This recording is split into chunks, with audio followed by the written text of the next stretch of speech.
Wow, big special effects opening, everybody. Big special effects opening. Hello. Once again, hello. How are you all doing? That's okay. You guys would not do good at a concert. You're bloated? Okay. Hi, hello, welcome everybody. It's a beautiful night. Thank you for coming out. Thank you for spending it with us. What if I were really sincere at the beginning? Would that be odd for everybody? Did you guys know this was happening? Oh, I'm sorry. Hey, we're doing an open mic.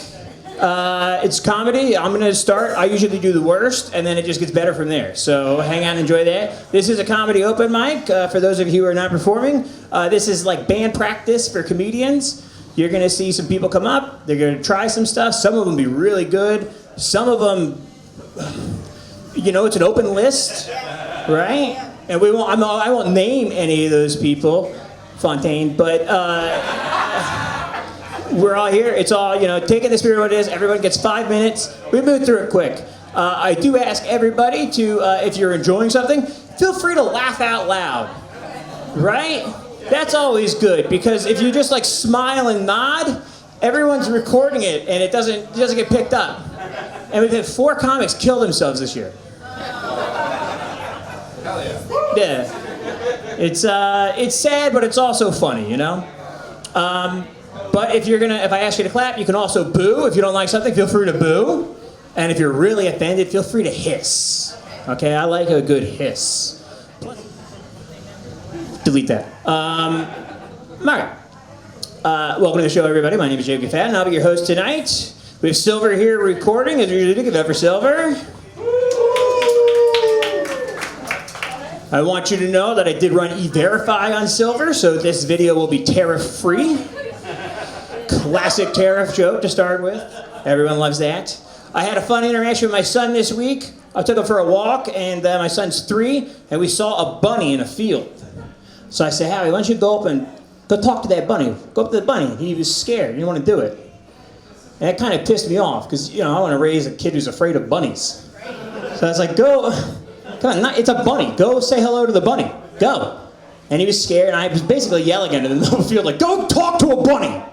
And he starts walking towards this bunny, who just stares at him and doesn't move. And my son's getting closer to a bunny, and now as a dad, I'm like, wait a minute, bunnies should run away. The fuck is wrong with this bunny? Does this bunny have rabies? And my son is about 2 feet away from this bunny, and I'm like, hey buddy, come on back, don't get rid of the bunny. But now he's excited, he's laughing, and he's coming, doing big dinosaur legs at the bunny, and the bunny's not moving, and now I'm convinced this bunny has rabies, and he's gonna kill my son. And I'm like, hey buddy, and I go, hey buddy! And the rabbit fucking takes off. Now, as a responsible suburban dad, should I have called animal control because there's a rabid bunny in the neighborhood? And children? Probably. But did I go home and tell my wife that she married a real man that scares the shit out of bunnies? Yes, I did. And guess what? If you're a fucking bunny, you're not up here tonight, because I'm fucking too scary for you. I scare bunnies. I don't know if you guys saw that they're banning, RFK Jr. is banning petroleum-based food dyes. Yeah, one person wooed for that. I feel like if this was done under a former administration, people would be much more excited about it. I was reading about it in the New York Times. They're saying there's no scientific evidence of any health effects from petroleum-based food dyes. I thought to myself, they should really come up with a better name than petroleum-based food dyes if you're trying to tell me it's safe to eat. Petroleum-based food dyes. They said this ban is ridiculous. I said, I thought we were worried about climate change. So now we can fuck the planet. We had to keep the oil drills open so the Fruit Loops are red. The petroleum-based food dyes. I thought we'd get behind that. All right. I don't know if you guys all know the Amber Alert, right? The terrifying Amber Alert. Not so much, I don't care about a stranger's kids, but all of a sudden your phone starts making a loud noise when you don't expect it. It's terrifying, horrifying. Everyone hates those. I found out that in California, they decided that when black kids are abducted, people are ignoring them. This is true. 5 years ago, they passed a law. They now have ebony alerts for when black kids or black adults go missing. That's real. Because they said people weren't paying attention when black kids went missing. You know, like when you get a phone call and you pull up your screen and it says, scam likely, and you're like, I better pay attention to this one. If you were already ignoring black kids missing, a specific, hey, it's a black missing kid alert is probably not the right way to do it. This is also true. This same year, they passed, and this is California only, the feather alert. And the feather alert, I'm not making this up, is when a Native American child goes missing.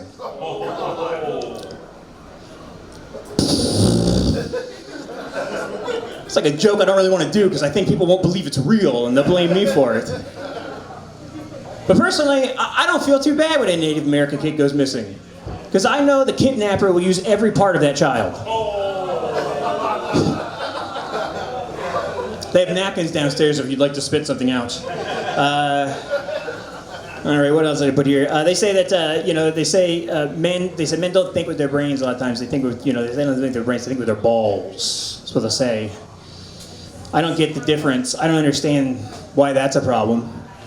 Like in my case in particular, both my brain and my balls are pink and wrinkly. And I don't want any foreign objects near them at all. My brain and my balls, if you get them hot, I make really bad decisions. My decision making is wildly impaired. And if either of these things get infected, I could just die. It's a joke about gonorrhea and syphilis. I had gonorrhea once, had to go to the doctor, and he stuck a Q-tip up my dick.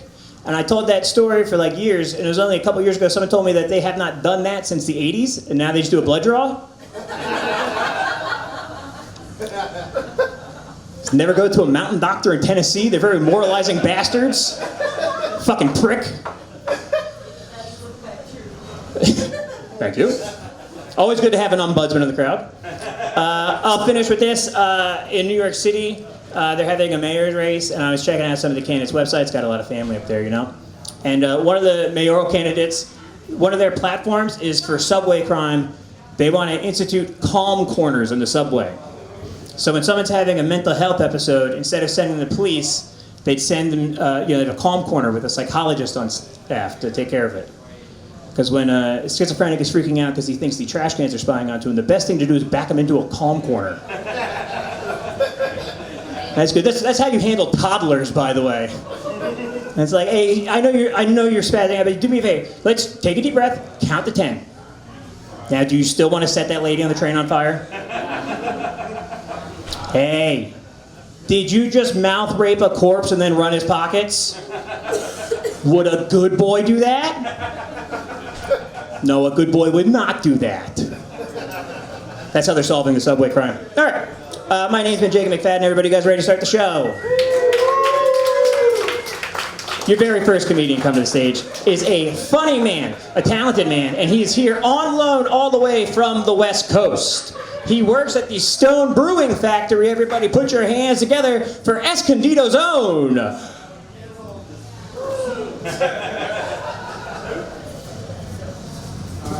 Benjamin Pierce.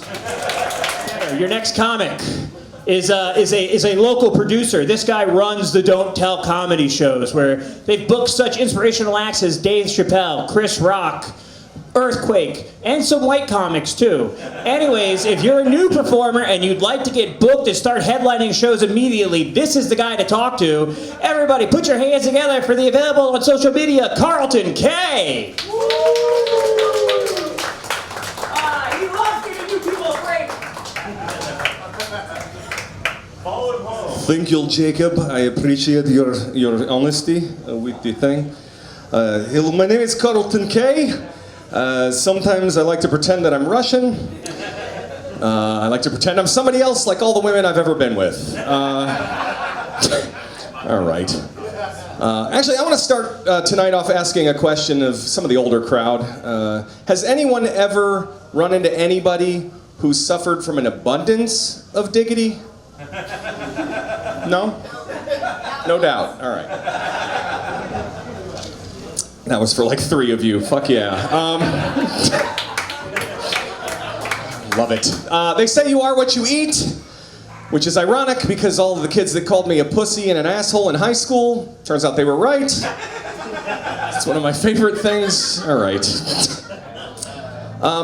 I don't really understand, so I'm older, like I said, but I don't really understand why certain words, the meaning of words have changed and you have to use different words now. Like I found out, I've talked to some of the younger comics, they've helped me with this. I'm not supposed to say homeless anymore, I'm supposed to say unhoused, right? I'm not supposed to say, my wife wants to kill me, I'm supposed to say she wants to unalive me. I'm not supposed to say I have a dick. I'm supposed to say I'm non-vaginary. I think that's what they told me. Yeah, all right. There are some words that I use just for the betterment of society, I think. I think if we all collectively start referring to people as vapists, they will stop doing it in public. The human smog machines or smoke machines don't need to do. All right. Let's see. The Pope died. Right. I'm a former Catholic. Anybody else? Recovering Catholic? Hell yeah. Now the Catholic Church is doing what they amount to a NFL first draft round pick, I guess. They look at the stats, right? How many convictions of pedophilia versus accusations, and however many Hail Marys they threw. All right, no, I need to work on that one. Religion. I saw a bumper sticker recently somebody had. I've seen them before, but it really struck me the other day. One that said, "Do you follow Jesus this closely?" Seen those? Everybody's seen those. They're generic. But I just mentally didn't even disconnect, and I just yelled at the guy, "No!" Because he knew when to die and get the fuck out of the way. It's all right. Speaking of driving, I drive a lot for my job, and I was driving the other day, and I saw a huge rubber dick on the side of the road in the median. And all I could think to myself was, what kind of road rage incident happened where that was the end result? And it was strange, too, because usually when I see a dick on the side of the road, it's usually near flashing blue lights, and he's standing next to his squad car, so that's... All right, fuck 12. All right, let's see. Speaking of people like that, did you know that Hitler invented a cleaning product? And before all that other stuff happened, he sold the rights to it to a company, but they renamed it Goo Gone. Oh. All right. Boom. All right, let's see if I can get the wording right on this one. I have a good dick day like women have a good hair day. Okay? Sometimes it just looks right. All right? It does what I want it to, and it's perfect if you just tease it a little. All right. And I'll end on this one because I like this one. This is my favorite one. And I've completely forgotten what it is. No. Jesus Christ. Yeah, actually, I did forget what it was. Fucking hell. I drank way too much before I got up here earlier. And that's how that works. Oh, and I got the light too, so that's cool. So I will work it on this one. I have found that if I drink a Monster Energy drink when I take my Adderall in the morning, I can see sounds and taste time. And if I pop a Blue Chew on top of that, I can fuck ghosts. It is fun. I think if you guys have ADD, you should try it.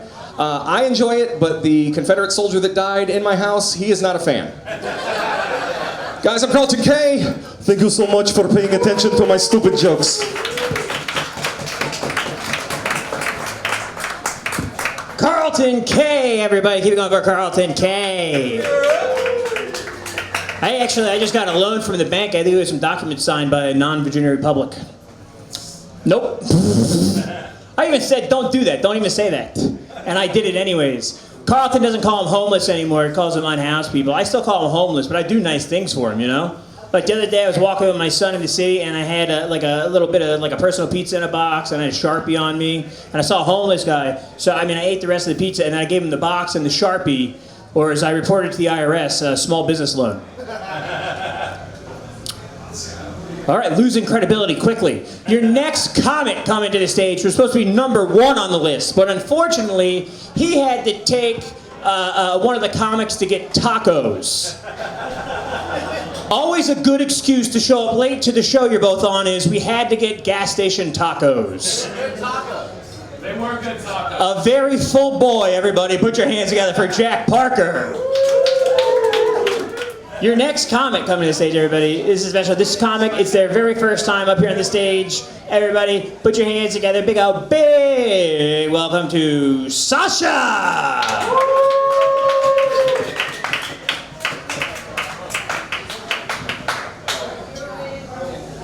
Got that down.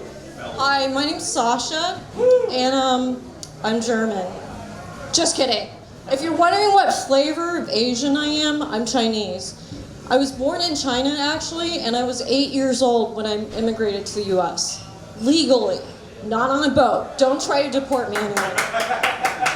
I still remember that my dad picking my mom and I up from the airport in an $800 car, and we moved into the university housing for graduate students, foreign graduate students. That was only $200 a month back in the 1990s. The following week, I started school, and I didn't know a lick of English. The only word I knew when my dad dropped me off at school was the word cafeteria. So there I was, in a small town in South Carolina. The kids stared at me wide-eyed, in awe, like I was some kind of alien, because technically I was an alien.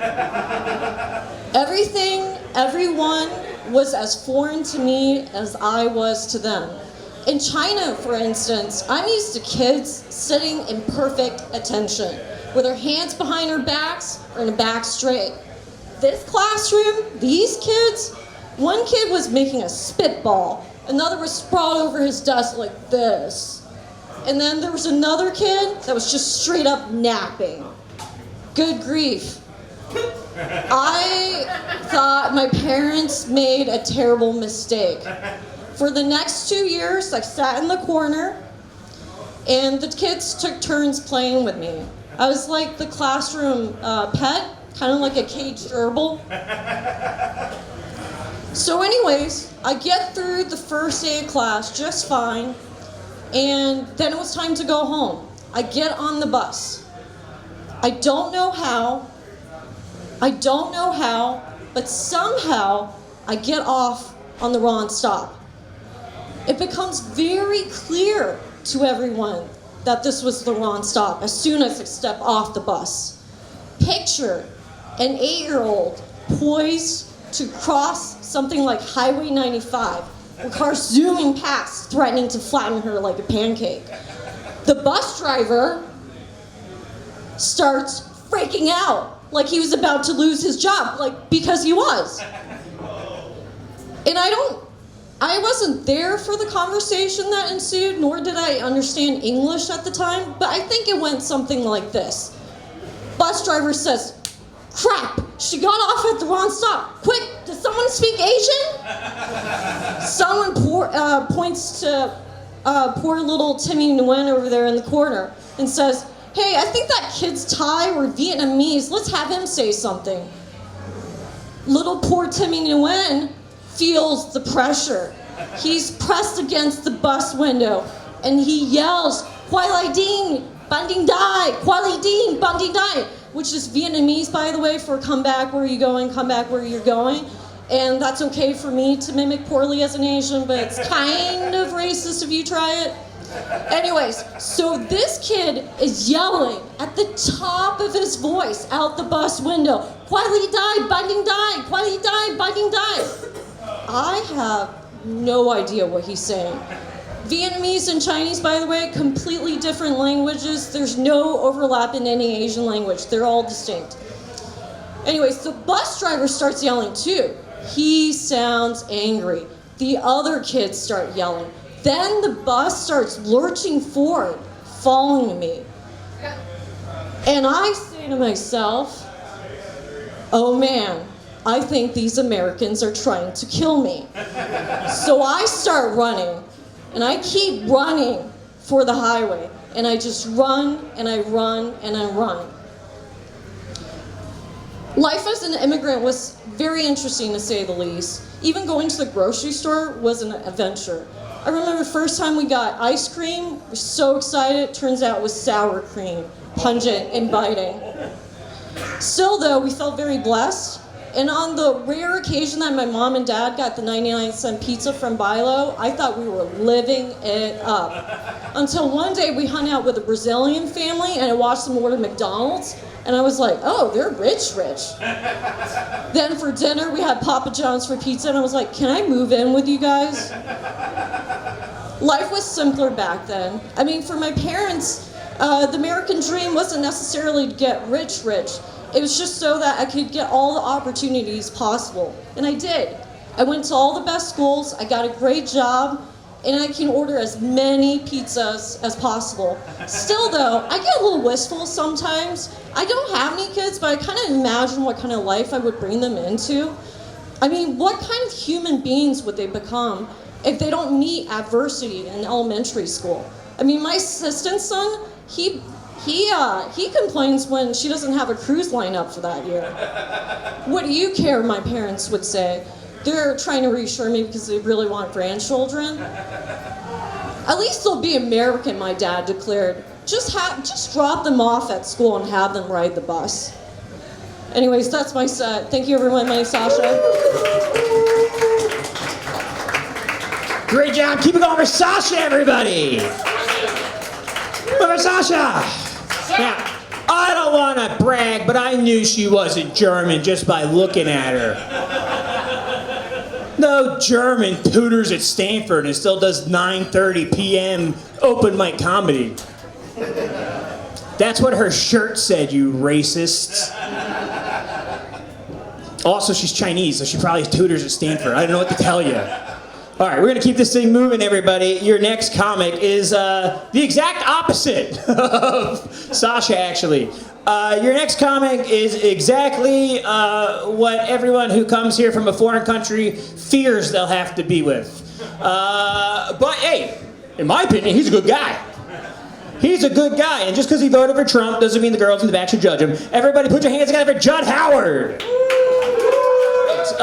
Let's keep this thing moving, everybody. From meth addicts to homeowners, your next comic spent the day trapping kittens. Wow. I mean, literally no response. Everyone shut up. Even downstairs they shut up. People are really worried. The kittens were thrown into the river. Does that make you feel any better? Anyways, your next comic murders kittens, Cade Wonder. Let's keep this show moving, everybody. Your next comic, what can I say about your next comic? Nothing. Your next comic is a generic white male performer in his late 20s. Put your hands together for everyone else you've seen tonight. It's Chris McDaniel. I didn't tell them that you saved kittens. Late 20s, that's encouraging. That goes right into my first joke. I went to Cinebistro this weekend with my wife, who is Chinese. Sorry, Sascha, for having to say that. But we don't go there that often because it's very expensive. And the last time we were there was at Christmas to see the Bob Dylan movie. And when I went to buy the tickets, the guy selling them asked for my ID because it was a rated R movie, which means you just have to be 17. And that's not even like a legal thing. That's just like a suggestion, which was nice until this last weekend when we went, and it was the same guy, and we were buying tickets for a PG-13 movie, so I knew he wasn't going to be carding me, but I wasn't expecting him to ask if my wife was my daughter. Oh. Same guy. Like, I know I'm not I know my age is starting to hit me. Like, I just started getting silver, my gray hair. And you ever run into somebody you haven't seen since high school and they look so shitty it ruins your day? Like, that's just a reality check that the mirror doesn't give you. My wife and I drove our dog to Charleston for her birthday. That's my wife's birthday, not the dog's. And my wife, bless her heart, is a godless communist. So she doesn't always get some of the more obscure biblical references that you see on the roadside. For instance, things like who Jesus' dad was, or that are you prepared to meet Jesus isn't meant to be a threat. But there were some signs that even I couldn't explain. Like when we were in the middle of nowhere, North Carolina, like where you don't even see gas stations anymore, just churches and antique stores where the junk that they're selling is in better shape than the store itself. You know, where you can just see through the store through all the rotted wood. I never want to stop there because I'm pretty sure that's how you get cursed. Like if anything you buy there is gonna curse you. But there in the middle of nowhere was a sign that just said, "Come out for Jesus." No context, no website, no TikTok, no address. I'm pretty sure that's a trap. And the further south you get, the more concerning the signs are. In South Carolina, right as we crossed the border, there was one that said, "Blood of Jesus, bind and rebuke my demons." I don't know what that means. And I especially didn't understand the forest after it, where there were dozens, if not 100 signs where somebody had hastily scribbled in red paint, "Help me, Jesus." Which I don't know why the trees are asking for help from a carpenter, but after that there was a big clearing with a sign that said, "Forgive my sins," and that was it. Who were those messages supposed to be for? The words said, "Get a priest," but the font said, "Call the police." I'm from a generation that grew up with a very specific level of access to internet porn. Yeah, your only computer was the family computer, and it was in the family room. Just because you got off school first doesn't mean you'd be able to get yourself off before your parents got home from work. You had to keep one eye on the clock and the other eye on your screen as your image loaded pixel by pixel. If you were a boob guy, you were lucky. You get to about here, you were done. If you took any longer, somebody was bound to walk in on you. Or you'd get to their waist and find out they had a dick. You couldn't even have a foot fetish back then. Nobody had the time. I have a cousin that likes to think he's a prepper, but really he just buys a lot of guns.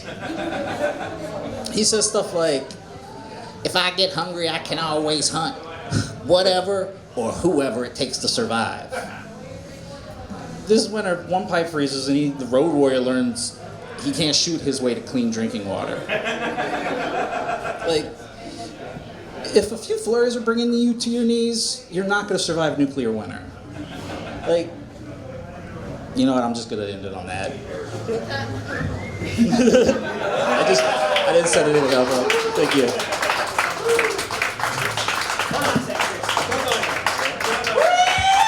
Chris McDaniel, everybody. Give it up for Chris McDaniel. Yeah, hold on, Chris. Chris had to point out to Sascha that he has a Chinese wife. You heard that, right? Do you believe he has a Chinese wife? When you said Donald's communist, Well, yeah, but that's because you're in this country. You hate everyone back home. I get that. That's a natural immigrant story. But if I don't even believe he has a wife, much less a Chinese wife. What wife would let you leave home missing an entire belt loop? I mean, what the fuck? We were all standing in the back like, is he sagging? What's he doing? You just missed one whole belt loop. Yeah, you tell her. Tell your wife she's slacking, dude. Slacking on the slacks. Hey. All right. Yeah, there you go. It's not a cultural difference. Believe me, in China, they had to run the loops in their belts. All right. Everybody, we're going to keep this show moving. We are getting into the part of the show now where things get a little strange. Okay, they get a little weird. In fact, I would go so far as to say they get a little odd. Everybody, put your hands together for Oddball!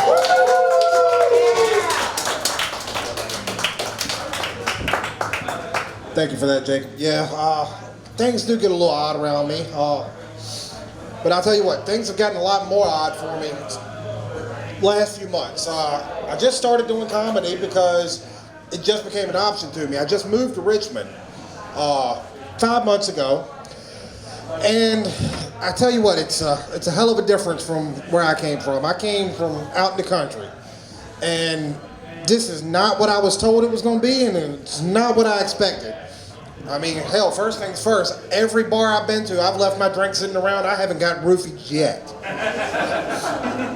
And I was told 100 times before I moved, oh, you're going to get roofied and there's going to be drugs. And that was what I was looking forward to.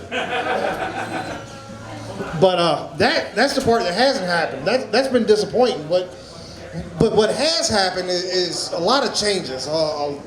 Lots different up here compared to out in the country. First thing that's really been a big change for me is I'm seeing a lot of differences in myself since I moved up here. A lot of behaviors have changed. A lot of opinions and attitudes have changed. Even some of the language I use is different than it was back home.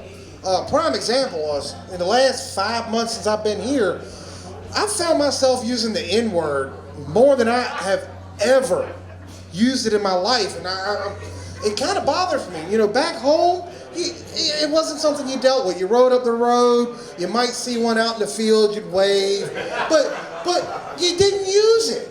Nowadays, I step out the damn house and they're everywhere, and God forbid I throw some chicken on the grill, the neighbors come out the woodwork. I'm not used to having neighbors. You know, out in the country, like I said, you go miles before you see the next house or the next person. Now, you know, I can't walk out the door with my dick or my gun in my hand without scaring somebody. And it's crazy. The next big thing that's really changed for me is, and I don't know if it's changed because of this or what, but I'm noticing that my whole taste in women has completely changed from where I was. You know, I'm from a small town. Everybody knew everybody. You knew the girl. If you were checking out a girl, you knew her, you knew her parents, you knew her siblings, you knew how old she was, you knew how many meth addicts she had screwed. You know, you knew everything about her because everybody knew everybody. But up here, you know, it's just so many beautiful women walking around. Beautiful compared to the country. Come on now. You got to remember what I was working with. I was working with a lot of livestock. Coming out. But no, I'm saying, you know, I come up here and you have such a nightlife. I mean, just, hell, that's another thing. The cocaine up here, I had to stop. I'm used to doing cocaine on Friday night, partying through the weekend. No, y'all do cocaine up here and party through the week. You know, y'all got clubs open all week long, every night. And I tried it out. When I first moved up here, I tried the nightlife. I tried to get part of it just to kind of get to know people, get to know the area. It didn't work. It just taught me more and more about myself. Because every time I looked at a fucking girl or wanted to talk to one, I had to ask myself questions I've never had to ask. How old is she? What's beneath the dress? You know, is she here with somebody? Those questions weren't questions back home. Everybody knew the answers.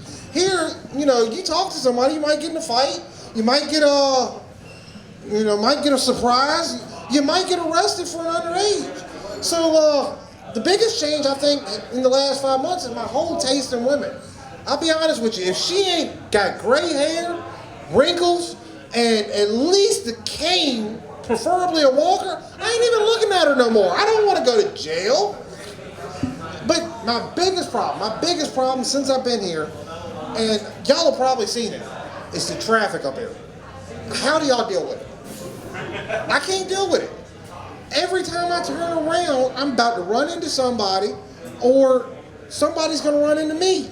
Hell, I've done things in traffic here that I've never done. The other day, I messed up my damn truck. I blew a tranny, and the truck messed up. All right, that's it for me. Y'all have a good one. Come on, back up, Jacob. For Oddball, everybody. And don't remember, if you don't like his comedy, you can check him out on Spotify under Jelly Roll. All right, we're going to keep this thing moving along. Your next comic is a dad like me. Fuck you, buddy.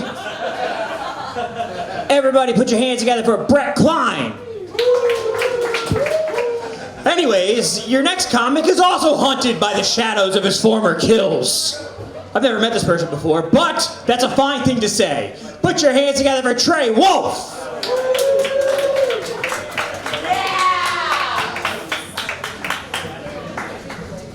How y'all doing tonight?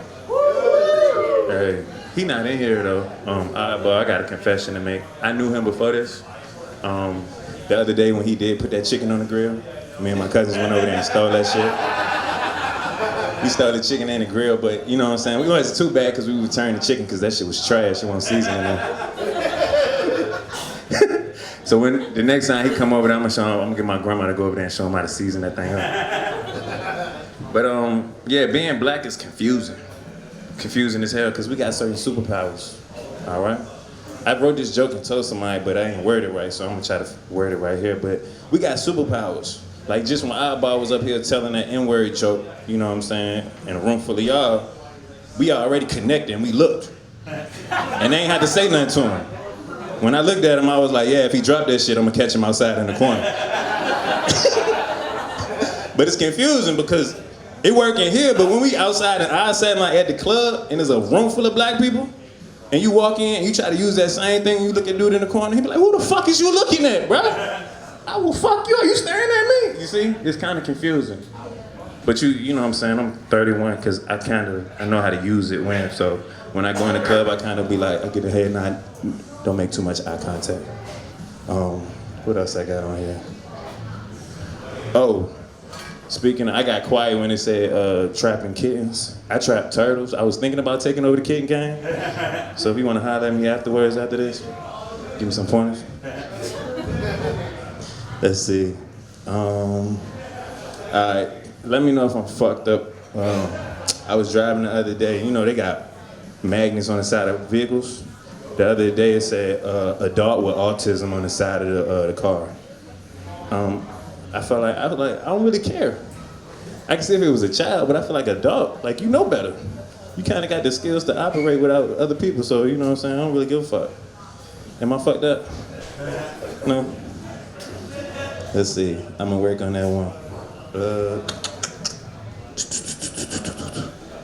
Let's see, boom.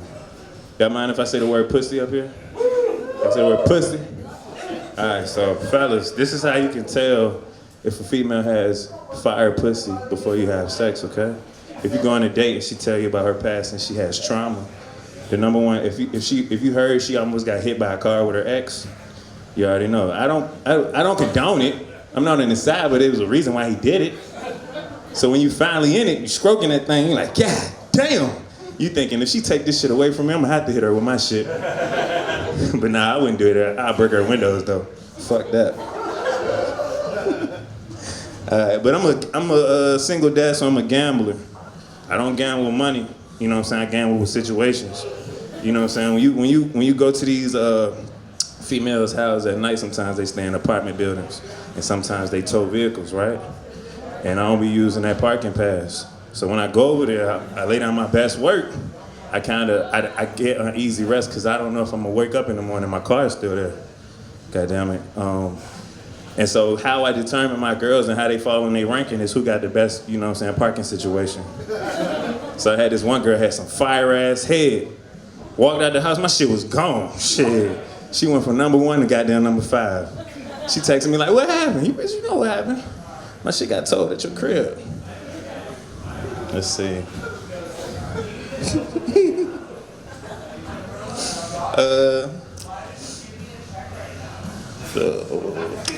Alright, I'm a weird guy, and so I be thinking about certain things in weird situations. I found out 2 things, okay? I don't like having sex with females that have kids in the other room that's awake. And I realized I'm not tall. I'm tall, but I'm not too tall. Okay, last one, boom. Damn, I wanted to hit that other joke I wrote on the way here. But one day I was hitting it from behind, right? And the little man, I knew he was up awake in the other room, so I couldn't really focus. And I was standing at the door like, God damn, he gonna bust in at any moment. And then I looked down and I'm like, am I stroking on my tippy toes? I'm like, God damn. But yeah, that's my time. My name is Trey Wolf. Yeah, have a good one.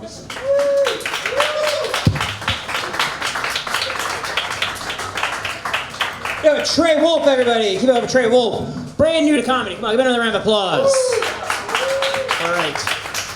Trey Wolf brought up the N-word. The N-word is the only word I don't allow anyone here to say. Not because I care how it makes anyone feel. I just found out this week if somebody records you saying it, you can make $500,000. And if anyone's making $500,000, it's me. All right, that's a very online joke. Your next comic has a wife that counts colored people for NPR. That's not my description, that's her job description. Everybody put your hands together for Mr. James Copeland.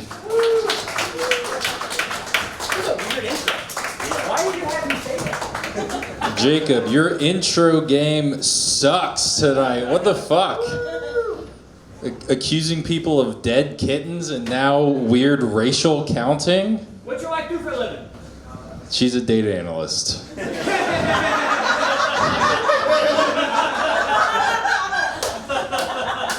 Touche, you motherfucker. Alright, go back to the fucking Lucky Charms box. Alright guys, I don't know if you guys have heard the news. George Santos just got sentenced to 7 years in prison. Yeah, for the sole reason of being a Republican in New York. And the years of fraud and stealing and lying and identity theft. But mostly this woke court system. Yeah, I also read John Reed. He's the main candidate for lieutenant governor in Virginia right now. He's an openly gay Republican. Recently he was asked to step down because there were some sexually explicit photos of him that came out. I looked into it and there were just photos. One was him wearing a t-shirt that said liberal in the bedroom. Another was a picture of him giving $1 to a drag queen. That's what Republicans consider to be pornography. Like if you were wearing a t-shirt with a rainbow on it, that's soft core right there. Can't be around children. He came out and he's like, I'm still running this campaign, like you can't bring me down. And he's been running this whole anti-trans bullshit campaign. And he's like, I can't believe the Republican Party would come for me. And I was like, they're just doing what you're doing to somebody else. They call it LGBT. You're like, they just care about the BT part. It's no problem. Yeah, I prefer my Republicans to be deeply closeted hypocrites, personally. Just something doesn't sit right about them being flagrant, obvious hypocrites. Okay, people don't like that one. All right, that's my last politic joke. Let's take a breath. Okay, feels better, doesn't it? Anyway, I have a friend, he always uses folksy sayings, like for example, he says, I always go as the crow flies. It's the fastest way to get somewhere. He's usually really early though, so it works. But one day he was super late. I was like, what's going on, man? Where were you? He was like, well, I was going as the crow flies. I saw a dead deer and I had to go peck its eyes out. Then I saw a piece of tinfoil and I had to go build a nest out of that. I was like, wow, more as the slow guys. All right, don't laugh. Come on. That's bad. A lot of people talk about the fact that they look like their dogs. Some people think that people look like their dogs when they've had them for long enough. That's not the case with me. I don't look like my dog. I do look like my dick, though. Like, skinny, anemic looking, there's a slouch, balding. Anyway, does somebody have a good doctor I could go to for weird dickitis? I think I have coming down like this. Anyway, I was thinking about it. If you're like in witness protection as like an ex-gang member, the very worst thing you can hear is if someone comes up and they're like, "Oh, the gang's all here." You're like, "Run!" Not the chillest thing to hear. You know, I was on LinkedIn recently. I saw a colleague I used to have. She was posting. I was like, oh, I don't know where she works. I checked out her profile. Retired 6 months. Why are you on LinkedIn? That's not for you. That'd be like if, you know, I just got married. I don't go check in on Tinder every now and then just to see how things are going. I just stare at women on public transport. Yeah, anyway, I don't really have a joke for this, but my work makes me log my calories on an app to get like money back on my health insurance. I think that's bullshit, so I've just been logging gravy for every meal. Just breakfast, biscuits and gravy. Lunch, steak gravy, just anything. Just cycle through every option. But then I found out you can add your own options in. You can create new foods. And since then, I've been subsisting solely on dick gravy. Yeah, somebody asked me, they're like, do you think you get fired if your work finds out?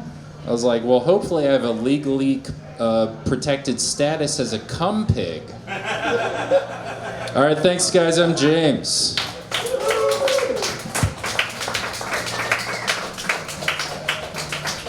James Copeland, everybody, eats non-stop gravy but still has that body. Just goes to show you the value of a standing desk.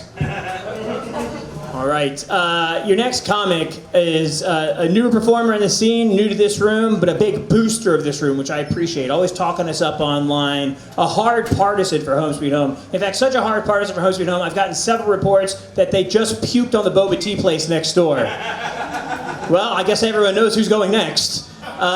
Your next comic, I wouldn't get too close to them when they talk right now, but you can listen to the jokes from all the way back there. Put your hands together for the Expeller-in-Chief, J.D. Novelli.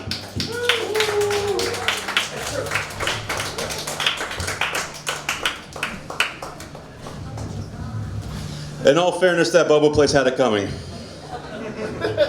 Sascha, welcome to our little soiree of irregulars. I want to say I really connected with your story because I too come from a family of immigrants. And also, I really like pizza. So that was the part of your story that I focused on.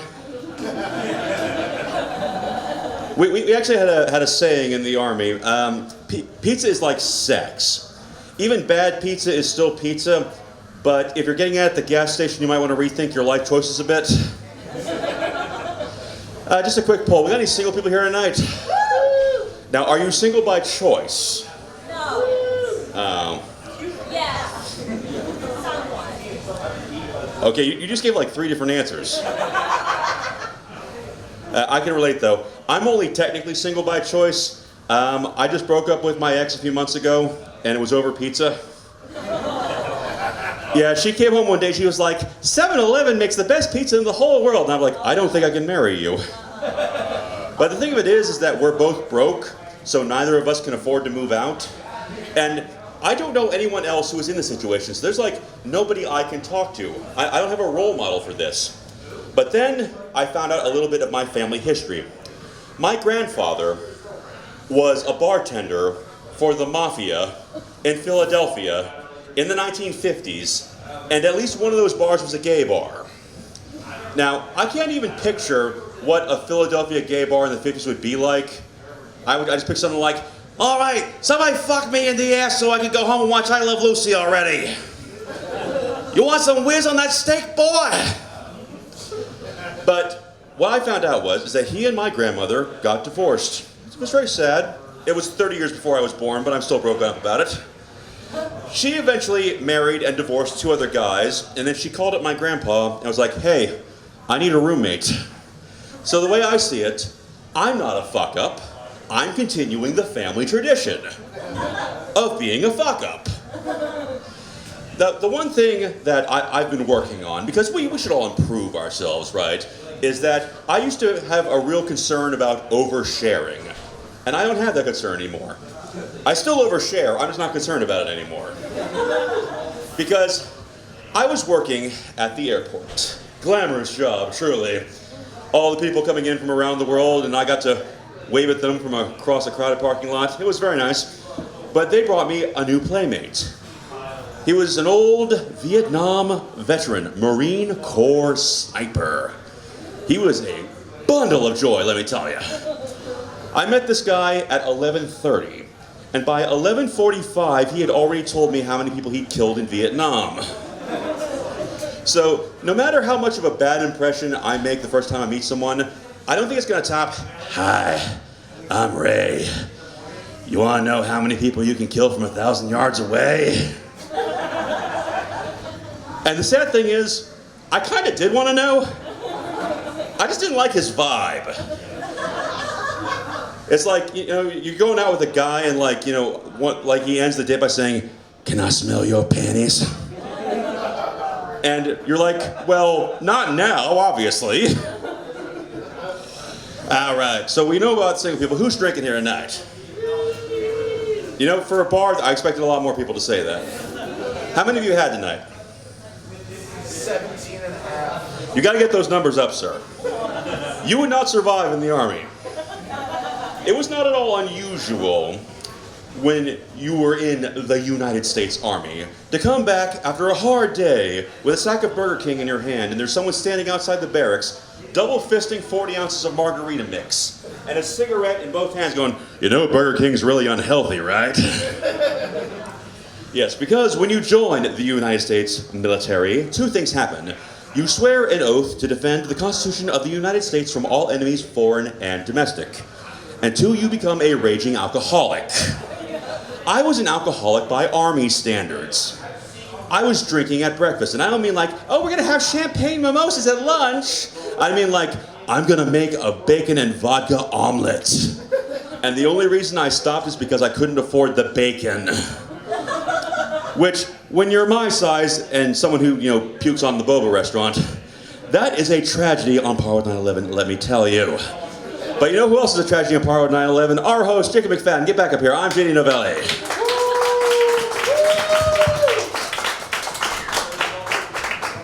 JD Novelli, everybody!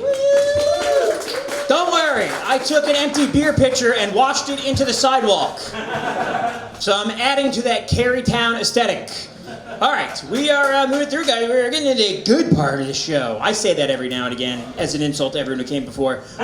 Your next comic is one of the best comics in the city. Not as a comic, just as a person. Your next comic is a really good person. Okay. I know you all gave Trey Wolf permission to say pussy, but you might want to clap it up for a good person. Your next comic is a moral person who you would trust to watch your house if you had to go on vacation. Everybody, it's Nadine Donnachie.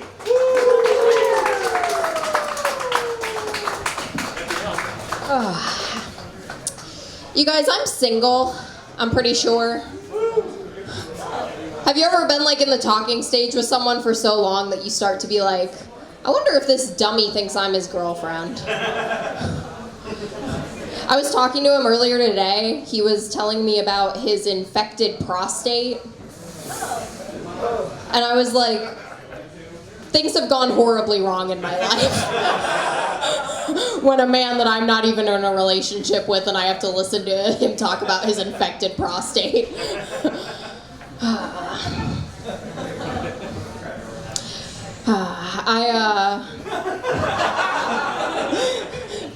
I'm just thinking about how great it would be if he somehow found this YouTube video. Not one word of a lie.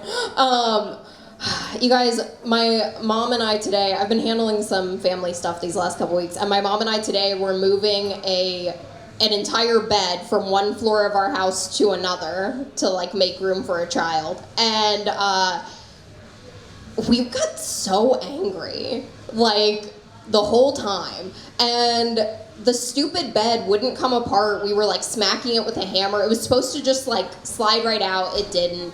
And then as we're lifting it, suddenly pieces of it are falling apart, even though we had just hammered those same pieces and they wouldn't come apart. And then there's like a metal string connecting it, and my mom's like yelling for me to lift the one side so she can get up the stairs, and I'm like, this side is stuck, and she's like, just lift it. And then just like top of my lungs, I'm sure the neighbors could hear me, I'm just like, it's connecting! And then we got the bed upstairs and we were totally fine for the rest of the day. Because that's how two fire signs speak to one another. I picked my niece up from school early this week. She was having a bad day.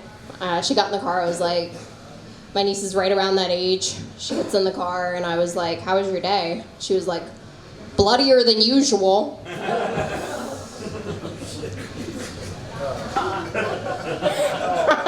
really. She's only 9. It's not there yet. But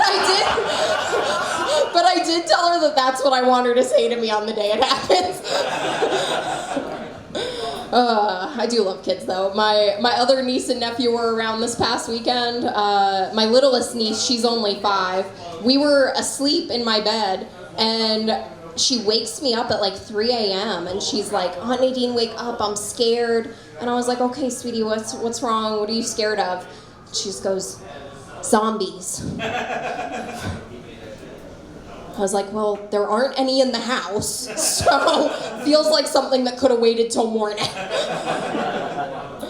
My nephew, he is 7, but he's like a very scrawny 7, so I mean, it's factual. He's doing it to himself, picky little thing. But we were playing a game, a very hygienic and appropriate game called Pass the Lick, which is tag if you licked each other. And so we were running through the house at full speed, and he didn't see me coming through the kitchen, and this kid just like body checks me, and he hit me so hard, you guys. I have a gigantic bruise right here that is like still sore. I almost shaved my legs and wore a skirt to show it to you, but I decided it wasn't worth the bit. But he hit me so hard, and I was like, how are you okay? Why aren't you hurt? We ran into each other so hard. And he just goes, well, you're just like really big and squishy. So he was just like handing out, you know, emotional as well as physical pain that day. Have you guys ever had someone where you feel like it's kind of like the person that got away? And they're married or something, and so you're just like curious, and then years and years go by, and you're like, I mean, I still feel like maybe we'd be great together, and so you look just to see, like, are you still married? And you guys, turns out my high school French teacher is still happy. All right, thanks. You guys have been great.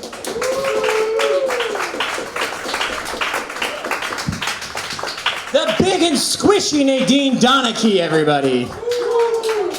I thought she was throwing a weird amount of shade at her scrawny 7-year-old nephew, and I was like, no, that's fucked up, dude. Come on, that's a lady. Show respect. I saw some of you guys get weirded out when Nadine said she was playing lick tag with a 7-year-old, but when you have little kids, you get into weird situations. It happens. The other day, I had to try to explain to my son in public, like, when you pee with a boner, you have to bend your back, not your hips. You got to, if you have, I don't know how to tell a 3-year-old to not have a boner. Like, I don't know, think of Thomas the Tank Engine being canceled. I don't know what to tell him. But you can't, like, you have to take your whole body and just, like this. You've got to point everything down. It's weird, and I did not appreciate the guy laughing at the urinal next to us.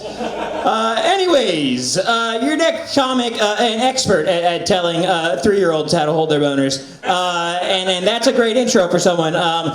Everybody put your hands together. I'll repeat it because it's so good. An expert at telling 3-year-old boys how to hold their boners. Don't sit for this. Come on, this is your moment. Everybody put your hands together. together for Jordan Phipps.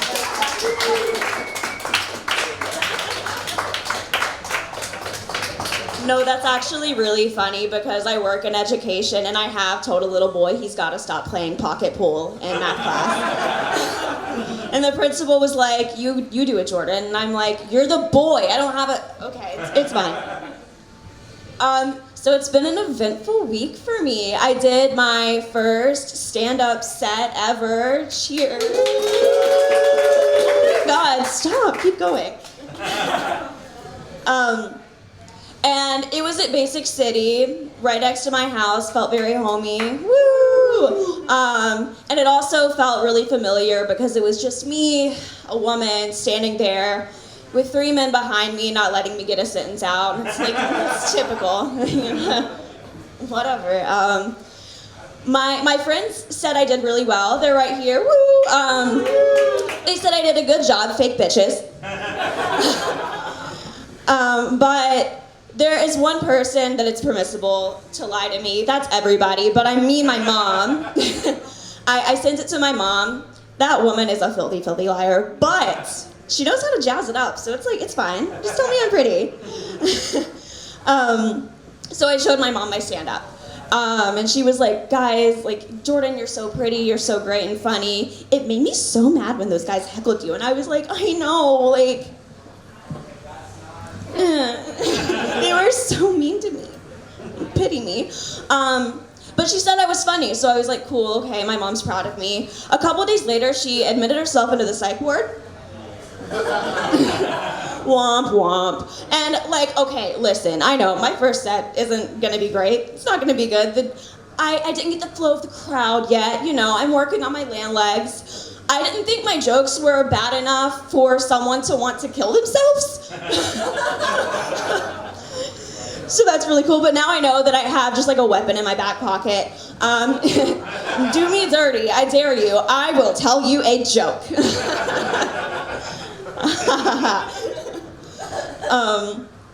I'm kind of like Medusa, like, oh fuck. Cover my eyes, cover my ears, or Jordan's gonna try to say something funny and I'm gonna turn into stone, fuck. So I'll never send my mom stand up again unless that bitch crosses me. Mommy, I have a joke. You guys have no idea who I am. Fun fact about me, I'm a gym rat. I don't know if you can tell by these really buff arms. I'm a scrawny little bitch, it's fine. I am going on a cut for my first time. Again, scrawny. I just want abs. I want, you know, I deleted all, oh, no, there they are. I thought I deleted all my jokes just now. I was like, holy fucking shit, no! I only rehearsed this 20 times in my bedroom. But finding things high in protein in this economy is really fucking expensive, and it all tastes like shit. And I'm just like, okay, if pretty hurts, I'm fine with things tasting like shit. But, like, if I'm fine with things tasting like shit, I know exactly where to get my protein from, and that's guzzling a whole lot of cum. So in 3 months, when I have a 6-pack and a concealed carry permit for these guns right here, Thunder and Lightning, fat ass, giant, and a lot of money, when you hear some slurping in the corner, mind your fucking business. Muscle Mommy is feeding.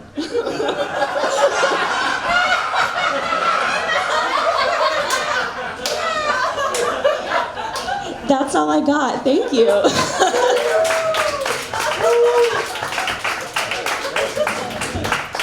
Jordan Phipp, everybody. Jordan, did you say you're a school teacher that has to talk to people about their penises? I'm a school psychologist. A school psychologist? Oh my God, I would pretend to be so depressed. I mean, like, I've issues with my penis. What grade? Like, what, is it elementary, middle? Both. God help you. God help you. The boys in your school must pretend to be so sick. And they will find that video, by the way, believe me. If there's anything middle school boys do, it's Google every adult woman in their life to see if they can find something. My 3-year-old son's obsessed with Emily Erblin and looks her up all the time. All right.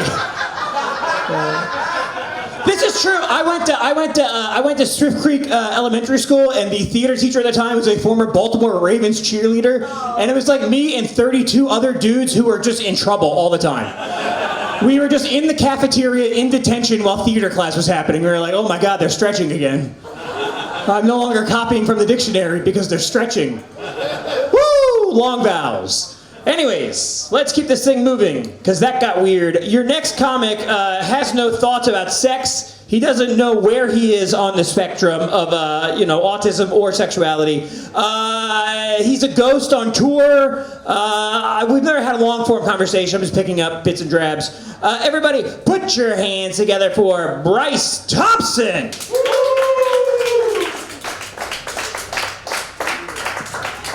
How y'all doing tonight, Pims? Is you having a bitching time or is you just bitching? My name's Bryce T, and I do know my sexuality. I'm bisexual. I get sexual with people, they say goodbye. That's why I do ghost tours. I got ghosted so many damn times on Instagram, I said I got a background in this bullshit. I do ghost tours in Choco Bottom. I don't know if you're familiar with the Richmond area. The least thing I fear in Choco Bottom are fucking ghosts. I'm worried about getting stabbed or mugged. Scariest thing we had happen on a Colonial Williamsburg ghost tour, we had a woman fall in a fetal position and start talking to herself. Scariest thing we saw on a ghost tour in Choco Bottom, we witnessed a fucking drive-by. We passed an alleyway and there was a homeless man pissing on the wall. He looked at my group and said, any of y'all want some freshly squeezed apple juice? There was a gothic fetish bar in Fallout. We passed that bar on fetish night with a group of kids. Outside was a man in a dog mask, leaned over, on top of him, a woman in a dominatrix outfit putting a cigarette on his back. I looked back, I saw the kids in shock. I said, my ghost tour is not responsible for any future therapy you might need. That is Choco Bottom in a nutshell. And I don't know if you know this, that gothic fetish bar is tone deaf as hell. They're having a Juneteenth goth fetish bondage night. How more tone deaf could you be? What's the safe word? I have a dream. It's bad enough with the cages and whips and chains. It's finally great to see one place not ashamed of its roots, but let's not go this far. But I do ghost tours. I work 3 jobs, but I live in Richmond, so I'm still broke as shit. But I'm happy with the way I am, because at least I don't work in the food industry. I try to apply to Waffle House though. They ask at Waffle House if you have previous jobs. Let's circle a no box immediately. It's like right now I work at IHOP. I'm trying to step up in the waffle game. But like, I couldn't do food industry. Because I don't know if y'all have heard of this story. There was a 13-year-old man in Alabama who got fired for a weird position. A guy comes in asking for a burger with extra onions. Guy's given a burger, sends it back. He says, I want extra onions.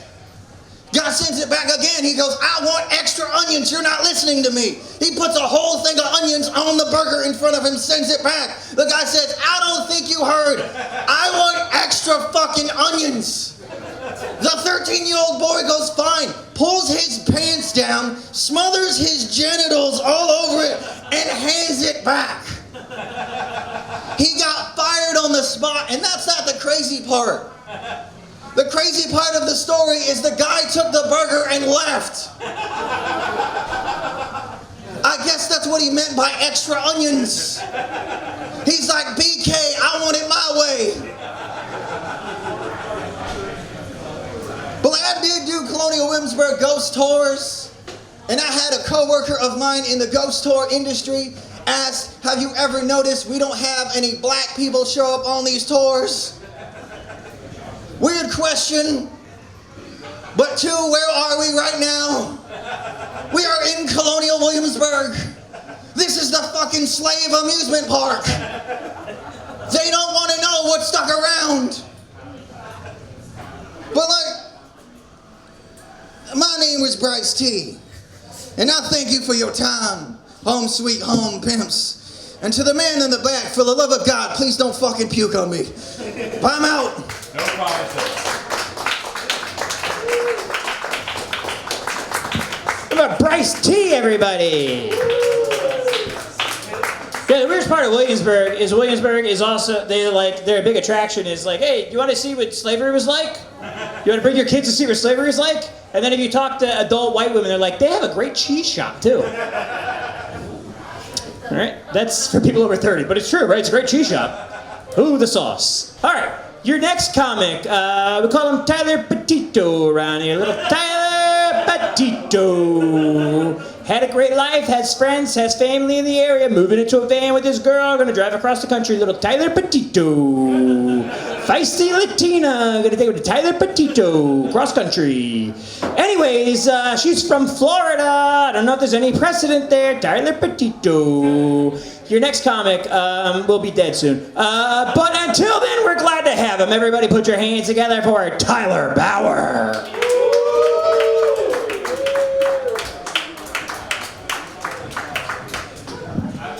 Home sweet home. All right. We're familiar with the Food Network show Beat Bobby Flay. Hell yeah. Beat Bobby Flay. Beat. Beat Bobby Flay. It's alliteration. Beep. Beep. Beep. No, that's silly. Beat Bobby Flay? Yeah, I'll beat him to death. I will beat Bobby Flay within an inch of his life if he thinks he can cook better than me, that smug fuck. I'll put on 2 brass knuckles and turn Bobby Flay into soup. I got a new show I'm pitching to the Food Network. It's called Bury Bobby Flay Alive. When I'm done with Bobby Flay, he will be unrecognizable. They'll have to pull his teeth, and this is a real threat. It's filmed. You can call his management, call his family, tell them I am coming. I will figure out his daily schedule and find him at his weakest point. But let's get into material. That's just what's going on with me, guys. Sorry, I was thinking about the look on Bobby Flay's face when I... Anyway, guys, we're all familiar with the term thought. Thought, that hoe over there, it stands for that hoe over there. That hoe over there. What about the hoe that's been in front of you the whole time? That you didn't know that you actually really needed in your life, and you didn't know how sweet and cute they could be to you.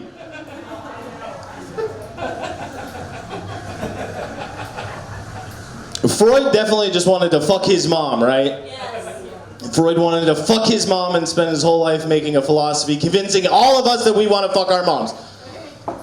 That's crazy. Yeah, because Freud is like, you're left-handed, you want to fuck your mom. Freud's like, you're 6 foot, you want to fuck your mom. Freud's like, you want to fuck your mom? You don't want to fuck your mom. You couldn't even handle all that.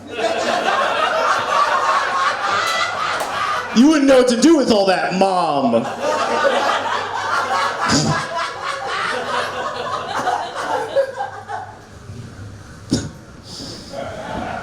I'm gonna find Bobby Flay's mother's address. Anyway, guys, I'm going on a tangent. How the fuck do boneless ribs exist? They're a bone. But we do have the McRib. That's cool. Whenever the McRib is back, all I can think is colon cancer is back. God removed his rib to make Adam. And then God removed his McRib to make Kid Rock. And Satan made Bobby Flay. And I will be sending him back to his creator shortly. That's why I'm moving in the van.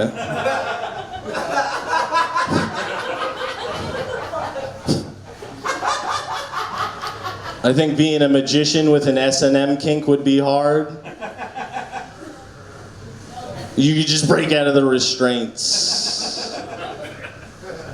You have too much integrity as a magician. You can't not do magic, even if it's between coming and not coming. Houdini never came.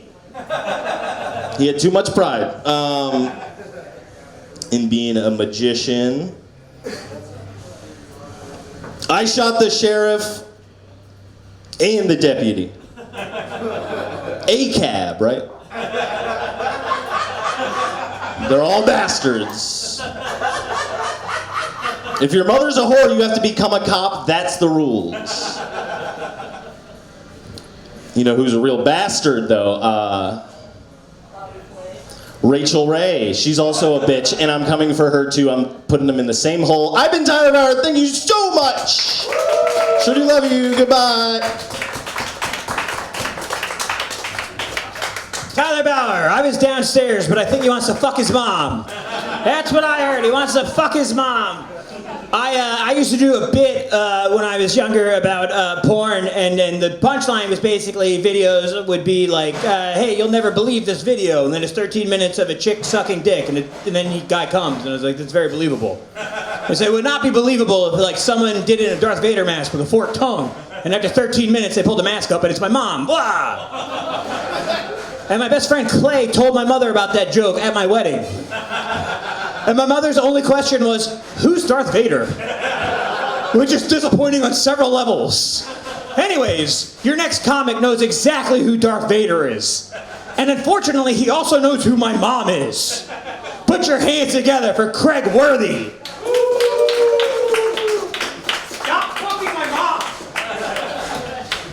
Sure thing. All right, I just want to address the N-word joke. That I really did like that joke, not because of how much I liked it, it's because how these white girls over here was reacting. They was looking at me like, grab your purse, girl, grab it. They looking at each other, we don't know. And it's real cool performing in here for the first time. It looks like the inside of I don't know what the hell is this, a high school locker? I don't know. But it's cool though, I'm not talking about it, it's all good. I'm from Detroit, Michigan. Yeah, Detroit. It's a real hard place to live in Detroit. I don't know if you know anything about Detroit, but Detroit is the only place in the world where a man could be sitting on the porch and the porch has no house behind it at all. And there's always the same guy sitting on the porch. It'd be the weed man. Weed man just sitting on the porch like, hey, you straight on weed?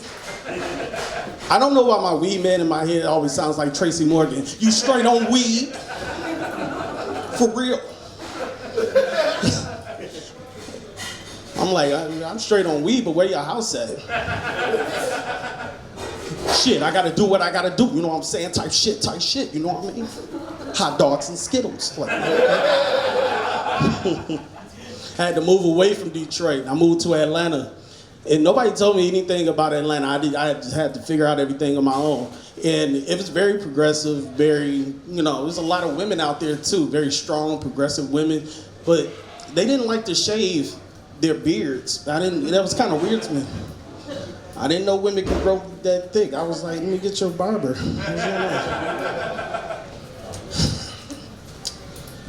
I got a friend who admits that he got abducted and anally probed by aliens. Now I know y'all got questions about that. Like, is he okay? Is he for real? Why is he your friend? And I have questions about it too. And it's just certain rabbit holes I don't go down. But I have a neighbor who's in federal prison right now because he has 27 counts of molestation and abducting. And what he likes to do is dress up like alien and anally probe his victims. So now knowing this new information, I have one conclusion about my friend, and that conclusion is he's still gay. He was gay before he got abducted. And if he asks to see my dick one more time, I'm beating his ass. I have a cousin that's a hoe. I have a cousin that's a hoe. And she's the most dedicated hoe I know. One time she broke her neck, she still went to work with a neck brace on. She's just out there just...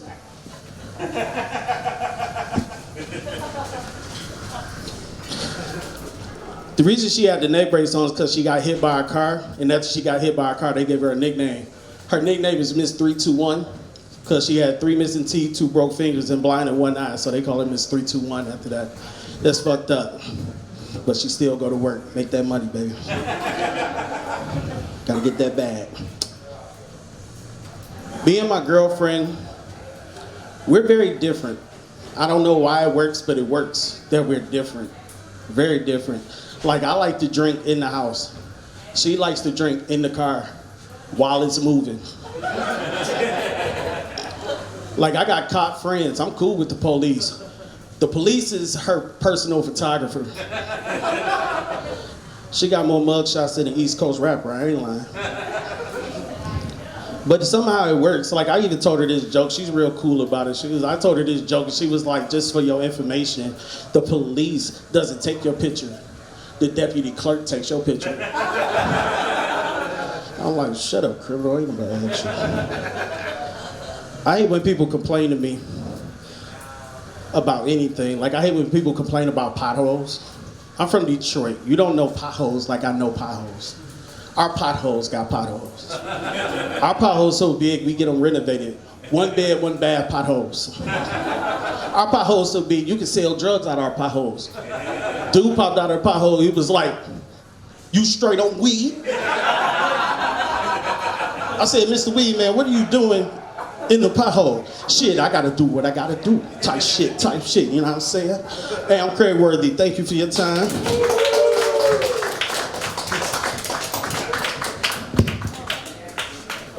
Craig Worthy, everybody. Give up Craig Worthy. Yeah. Craig Worthy from Detroit, huh? Yeah. My wife's from Toledo. And every time I ask her about, like, what she did growing up, she's like, "Oh, we want everything in Ohio. Everything you gotta do, you gotta go to Michigan for some reason." And always her stories like, "We go to Detroit." I was like, "We had to get a cherry pie for our wedding." She's like, "We gotta go to Detroit." It's like, why? It's 45 minutes away. But in the Midwest, like an hour and a half, they're like, "Yeah, that's the town I'm from." I figure where I was going with this. Anyways, my point is, the one time I drove into Detroit, my tire exploded. And then I had to wait on the side of the road for 2 hours for a AAA guy who tried to sell me weed.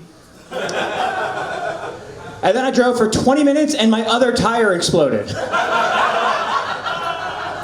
And we had no cherry pie at our wedding. I said, "Fuck this. I'm stopping at one of the 1,400 dispensaries we passed.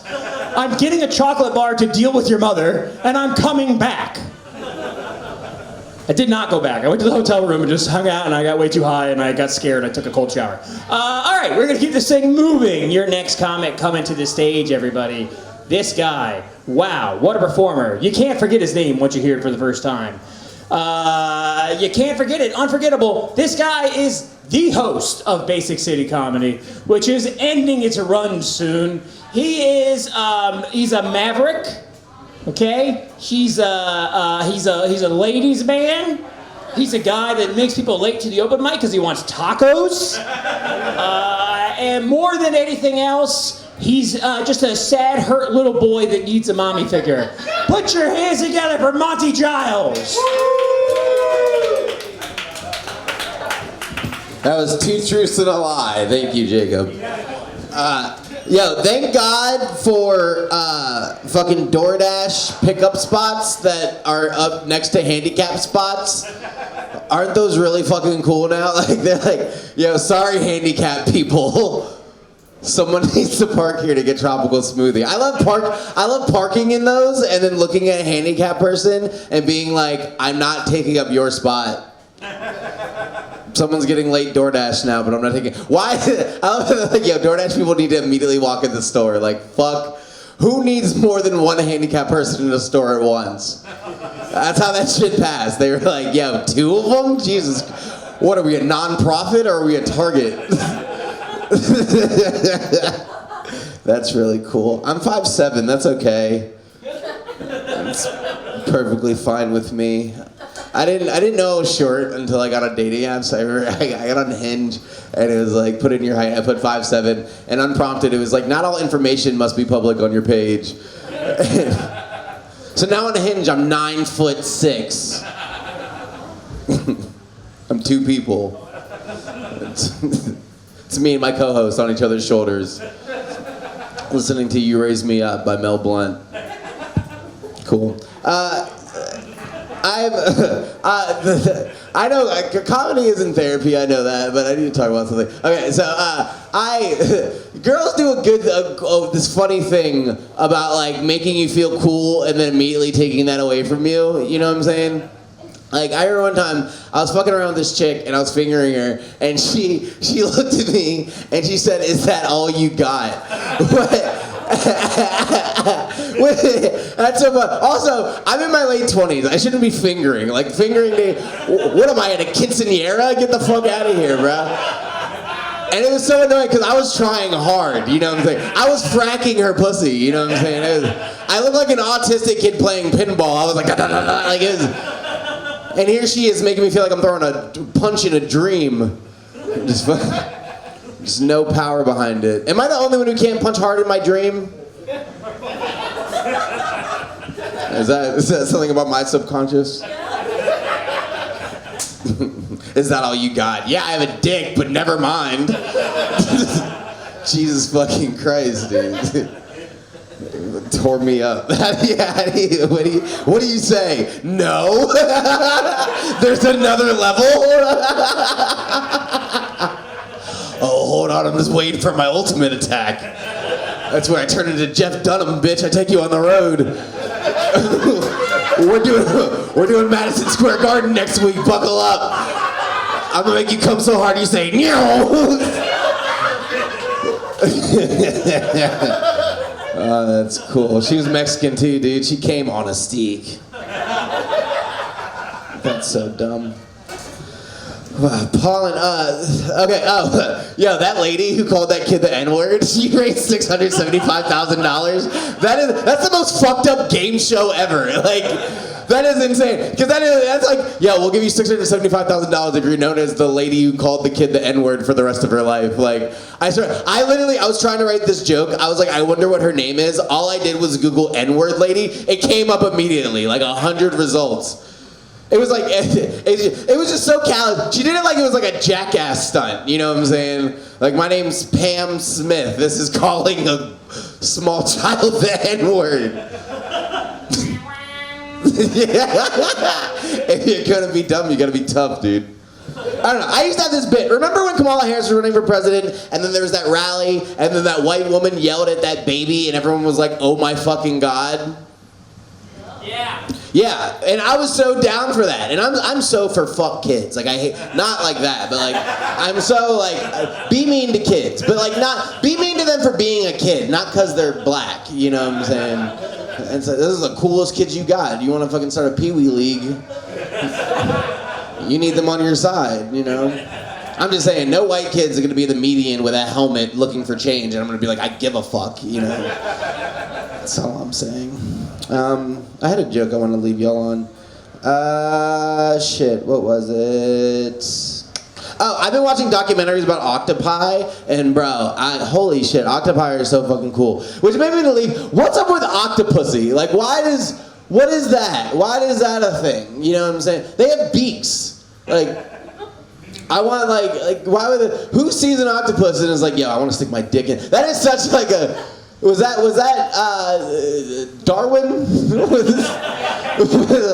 Was that Darwin? He was like, I wonder what this...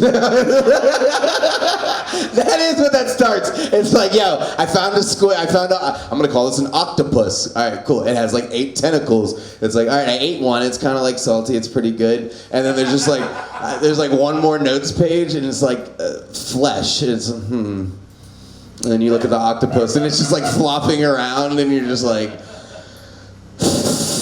for science. All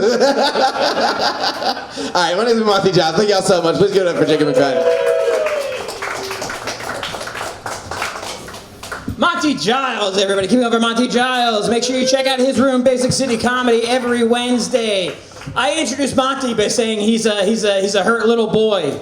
And that was a great bit about fingering a girl who says, "Is that all you got?" And this may just be for the people watching on video, but go back and watch the way he fake laughs at that joke.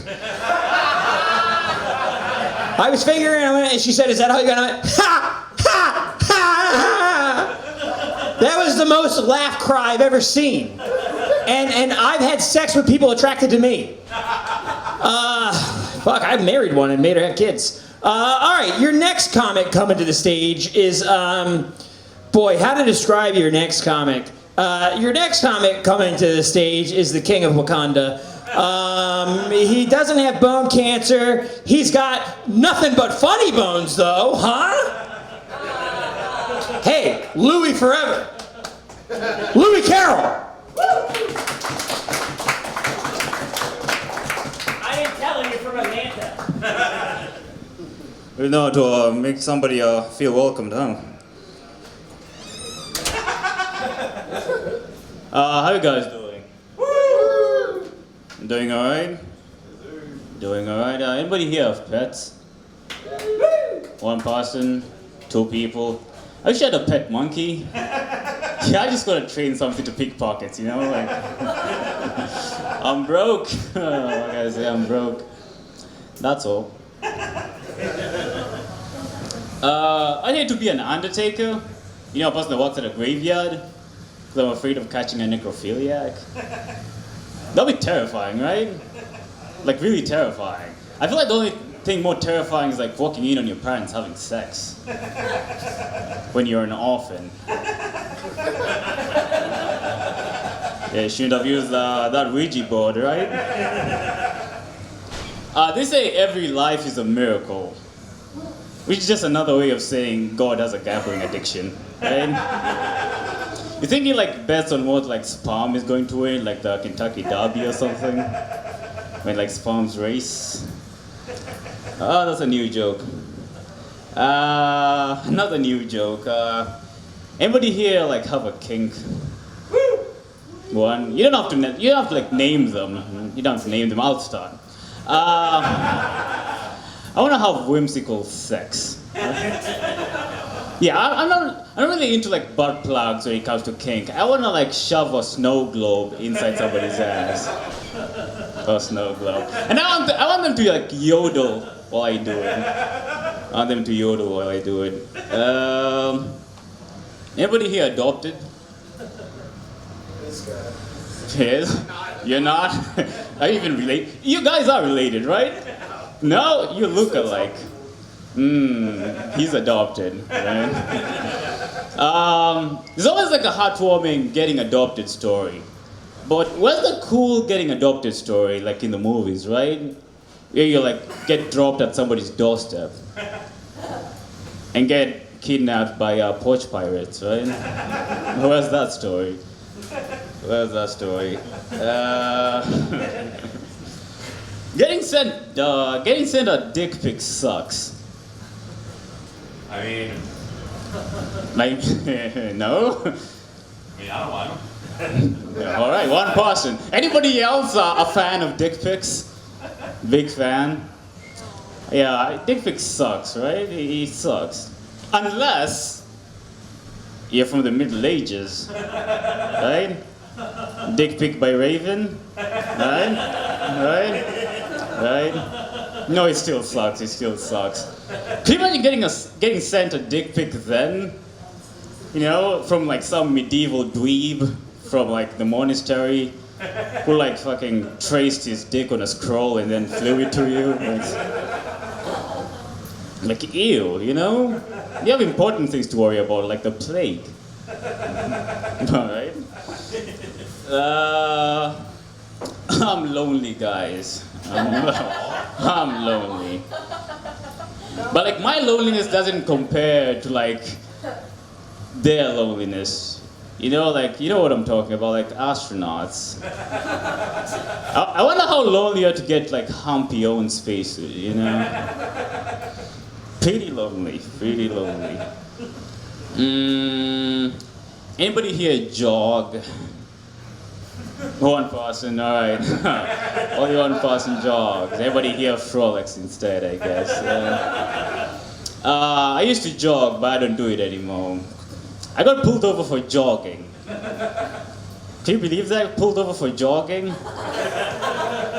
I mean, in their defense, I did like tear through caution tape like straight into a crime scene, so...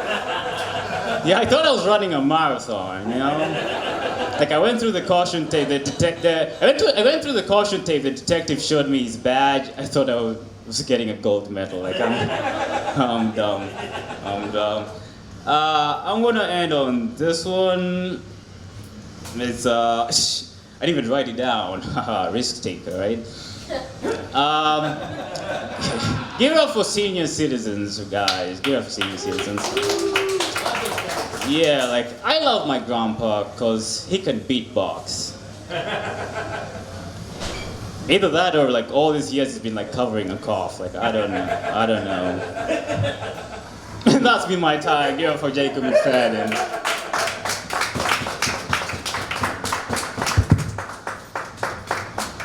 Keep it going with Louie Carroll, everybody. Louie Carroll. Louie's an interesting comic because if Tyler or any other comic wore that giant claw necklace, I would make fun of it. But I won't with Louie because I'm afraid the ambassador of a foreign country will condemn me if I do. Louie brought up dick pics. I grew up in an interesting slice of time where I grew up. It was a very funny middle school or high school prank. You'd roll up on, you see a guy you know on the street, and you roll up, and you go, Oscar! And you go, what? And you're like, hey, check it out, we got a puppy. Come in here, he's sleeping on the floor. And then he'd come lean his head in the window, and you'd have your balls out of your shorts. And then about a year into being that age, they gave us razor flip phones. And it took us about 2 years of paying roaming charges to look at each other's penises for like, this is just gay what we're doing. It's not funny anymore, it's just gay. And now it turns out it's a federal crime. Well, how did I know that? I sent it to another 15-year-old. That's legal.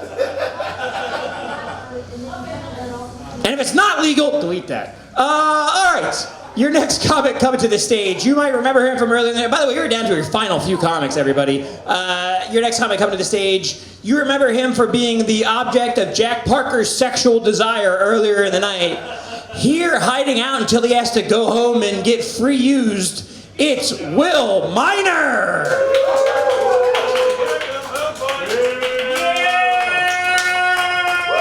Jack Parker's my girlfriend. Keep it going for Jacob, everybody. Come on. You know, I think it's funny that a lot of people have talked about that lady that said the N-word and she got $1 million. I think that's bullshit. Jacob has been saying the N-word for years and he hasn't gotten shit for it. It's true. It's true. Come on, people.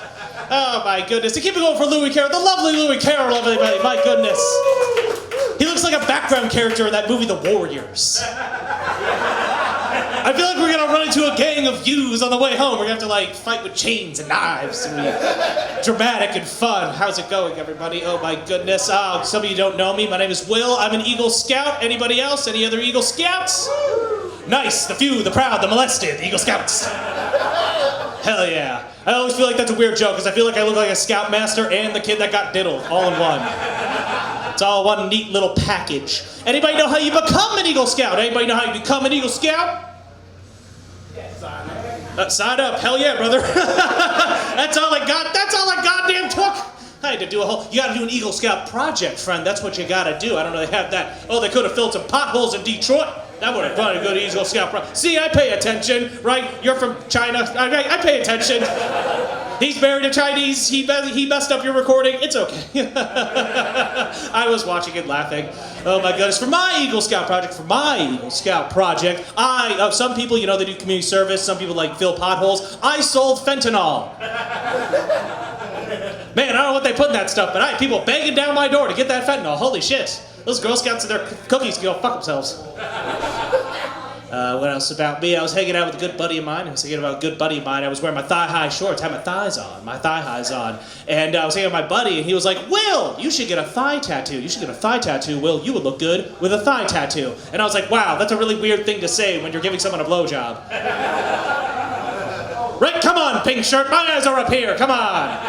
I know I have a tremendous ass, but I'm trying to make it in this world. I'm trying to make it with my punum. straight to the top of Richmond comedy. This is the top. It's the top of those stairs. We made it, baby. Oh my goodness. What else is going on with me?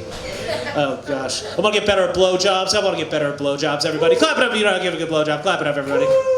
JD's the only one who ever reacts. Thank you. You are my rock for this joke. I want to get better at giving blowjobs. Everybody talking to a friend of mine, they were like, Will, you gotta do what the gal does. Just do what the gal does. Whatever the girl does, you do to her. Whatever the girl does to you, you do to her. And I'll be honest with you folks, that didn't really work out. I just kind of ended up like giving her vagina a bong rip. I was just like, buckle up, baby. Then another friend of mine was like, Will, you gotta do the alphabet, Will. You gotta do the alphabet with your tongue. That's what the gals like. You gotta do the alphabet when you give the blowjob. And I was like, that didn't really work out, because the only way I remember the alphabet is if I sing it. So it's just in between her thighs, just like.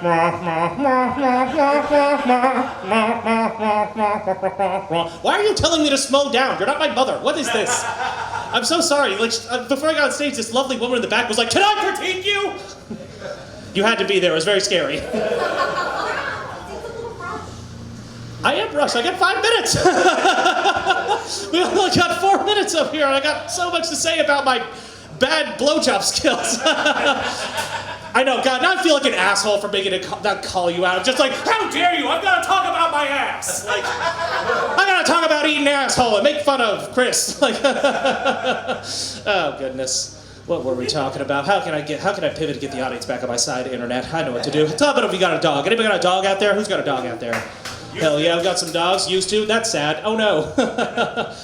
Oh goodness, I actually had the opportunity to dog sit for a friend of mine. I had the opportunity to dog sit for a good friend of mine. And while I was dog sitting, tragedy struck. The dog pooped in his bed. And I was like, oh no, the dog pooped in the bed. I don't want to get in trouble. I want my friend to still think I'm a responsible person. Oh my God, what do I do? And like, my friend got back to his place. He texted me a photo. He's like, Will, what the fuck? There's poop in the bed. And I was like, no, it's okay.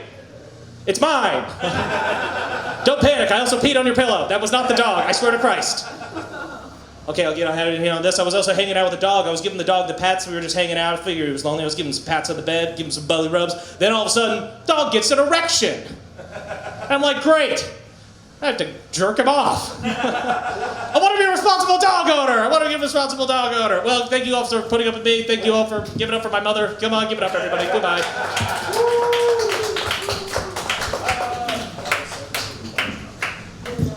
Will Minor jerks off dogs. Sorry, hold on, for the deposition. Will Minor jerks off dogs. Will Minor is correct, by the way. It's, look, either you're a pervert or you are a very responsible dog owner if you jerk off a dog. Like, if you have a business breeding dogs, it's very responsible. Look, I don't want to be the guy who defends him on this. He's a monster. You know, as a host of an open mic, you get to in some weird situations. I was just outside, someone who performed tonight was asking me for advice, and I was using practical advice. I said, I would say write your jokes down on paper. You know, your phone will time out on you. You never like get nervous and your thumb moves and you scroll through half your set. And then they said, but if you come on your phone, you can just wipe it off. The fuck? Do you know what paper is? You can do that with paper too. What do you think happens? Like, cum hits paper and the binding process starts? Yeah, that's how you get it. That's how you get your fender back on. You put a little paper in there and you cum on it. Next thing you know, your fender's glued.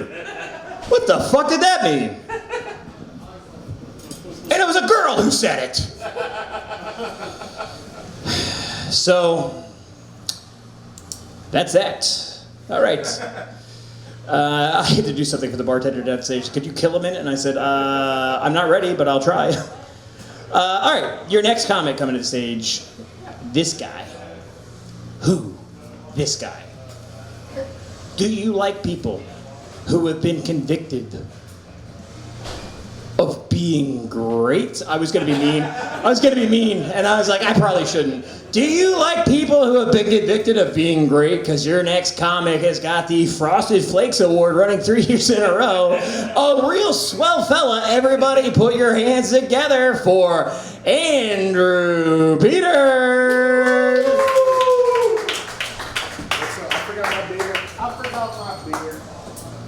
He didn't do anything to an old lady. What's up, everybody? What's up? How's it going? Hell yeah. Will, are you still up here, Will? Look at me. I got advice for you, buddy. Because I've seen you do that bong ripping a vagina joke a few times.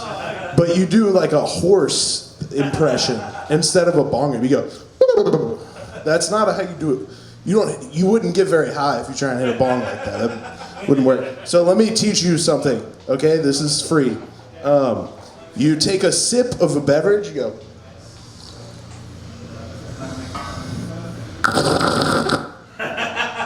And you can make a perfect bong sound if you just do a little inhale. I almost choked, so be careful with that part of it. Anyways. Yeah, who owns the mic? I hate that. Look, I didn't, I swear to okay, look, all right, it works better than the horse thing. Damn, she's leaving. I was going to show off my Chinese skills. Ting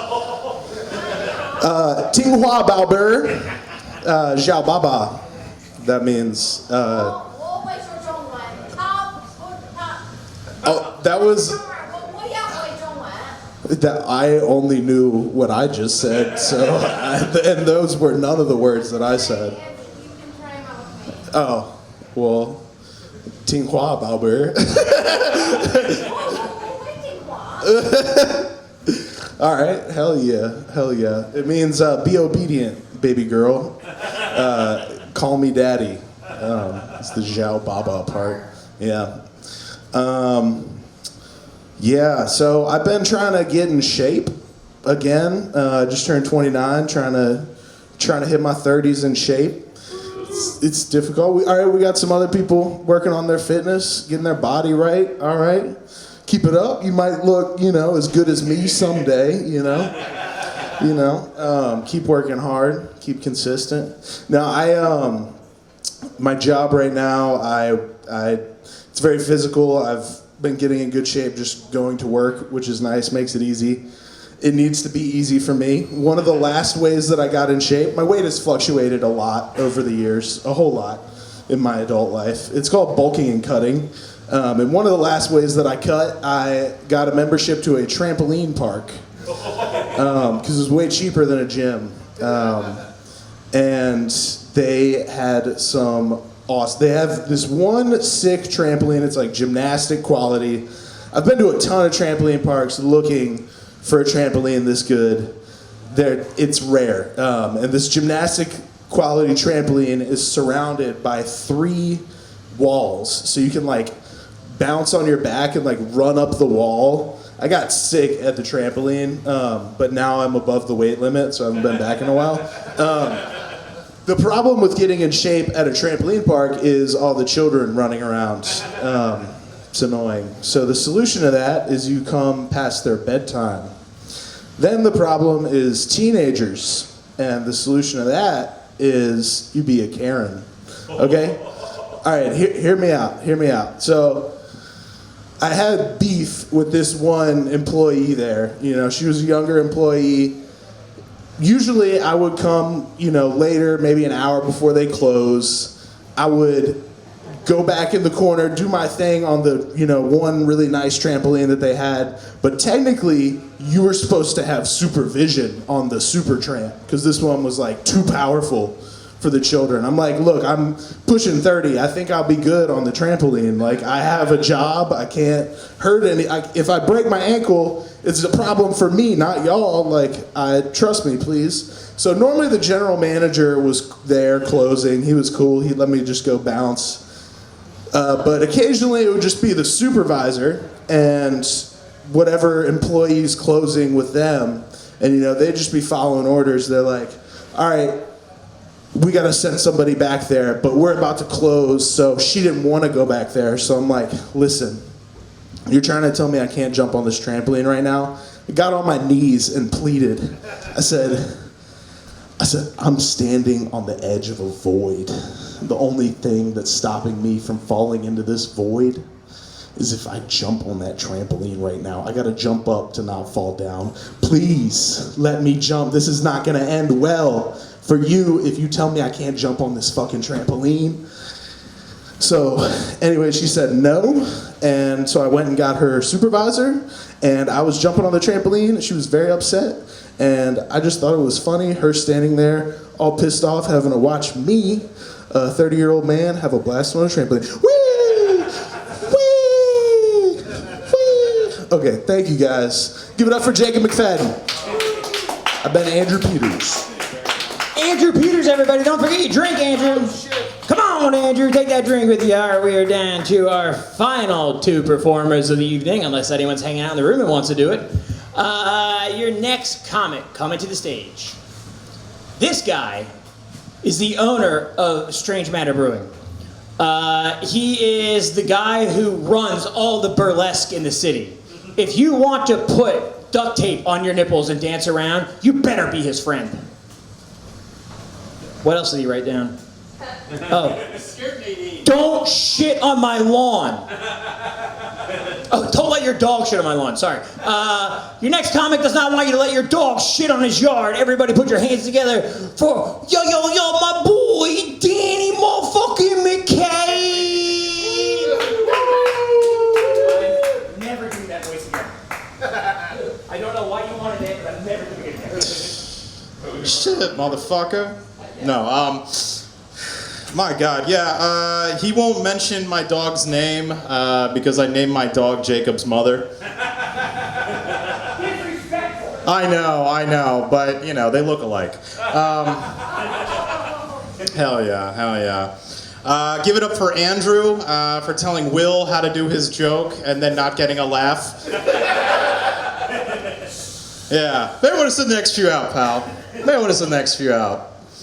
Oh, God. Everybody's talking about these tariffs, right? These tariffs about to take place. Like, shit's going up because of these tariffs. All this, all that, tariff this. You know, why don't you tear off my pants and suck on my balls? Tongue tickle my gooch while I'm at it. Oh, God. Yeah, no, I'll tell you it's something. There's going to be a 40% increase on imported goods. Oh, yeah. Talking about my dick. Yeah, it was already up 10% due to inflation, aka my dick pump. That's the joke, I have ED. That's not funny. God damn. Nah, you know, that snake don't slither. It's called erectile dysfunction.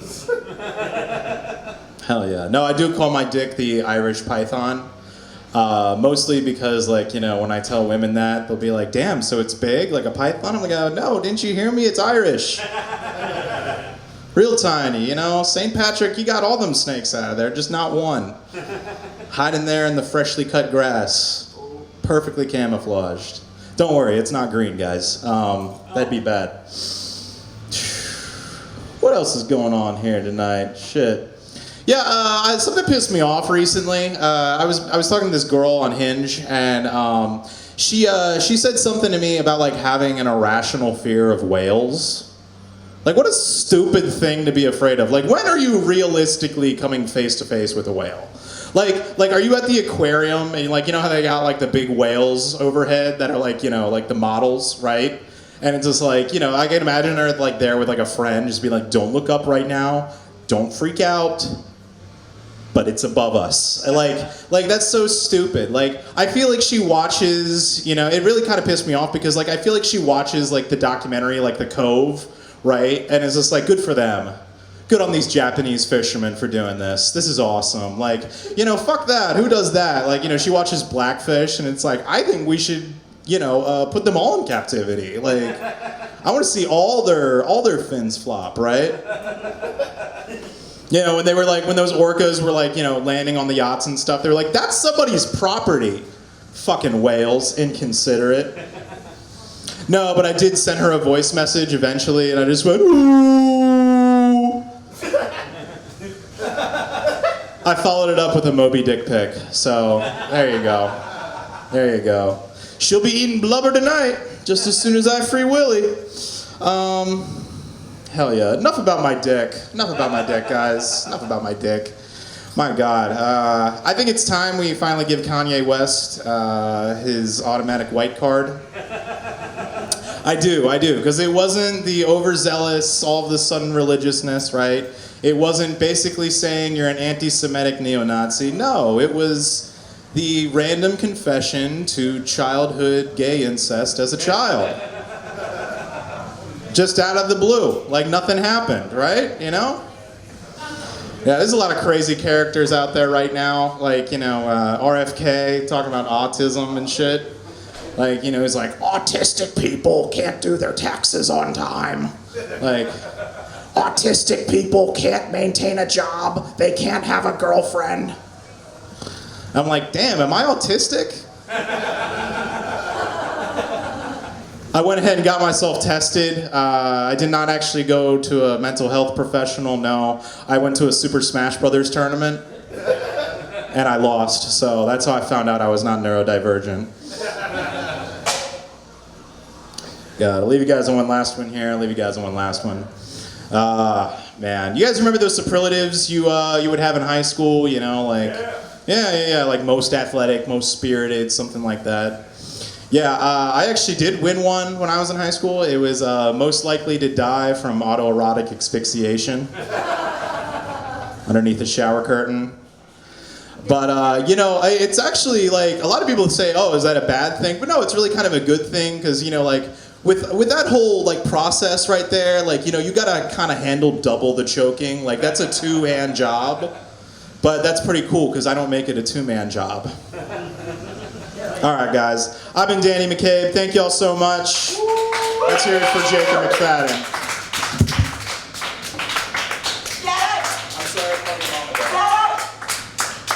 Danny McCabe with a closer that would be so good if I read it in a magazine. Just a wordplay right on point. All right, we are down to our final comment of the evening. This guy's from out of town. And then I would like to ask, we have an audience member who's been writing notes, critiquing. Would you like to come deliver them at the end of the show for the folks who are still around? Yeah, you should do that. Everyone would love to. Not yet. No. We got to let Joe go. So I don't want Joe to miss out on any notes you have for him.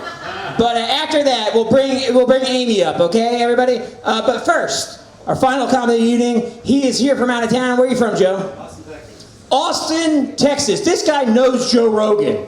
Everybody put your hands together for our closest connect to Joe Rogan. It's Joe Green. Oh, I fucking hate telling people I'm from Austin now. It's not great. We're not doing well down there. It's not going well.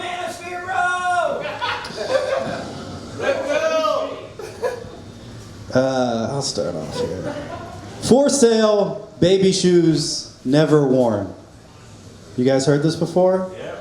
This is a sentence by Ernest Hemingway. And when he wrote it, it was supposedly the saddest sentence one could construct. I think I can top it though. A few weeks ago, my girlfriend texted me, "Did you make any friends at the open mic?" No, they were autistic and weird. It's not great. One of my friends was diagnosed with MS, multiple sclerosis.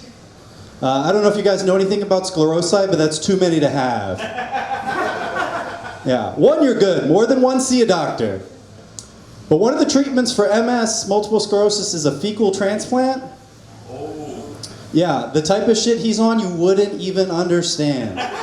Bing, bop, boom, bop, bam. Did you guys see John Hinckley Jr.? You may remember him as the man who shot Ronald Reagan in the 80s. John Hinckley! We got some Hinckley heads in the crowd, hell yeah. But he's out of prison. He's out of prison and he's on Twitter now. Yeah, you can follow him on Twitter. He's on Twitter trying to start a band. He's looking for dudes to join his band.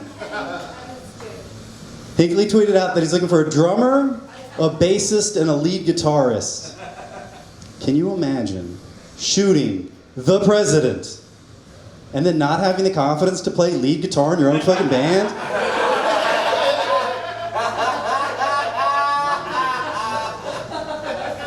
Backup guitarist. What'd you look for? Hinckley, you shot the president. That's amazing. Last year, Hinckley came out and said that he was the victim of cancel culture. I was like, I don't know about that one, but you shot the president. And we can stream you on Spotify. Anybody been fired before?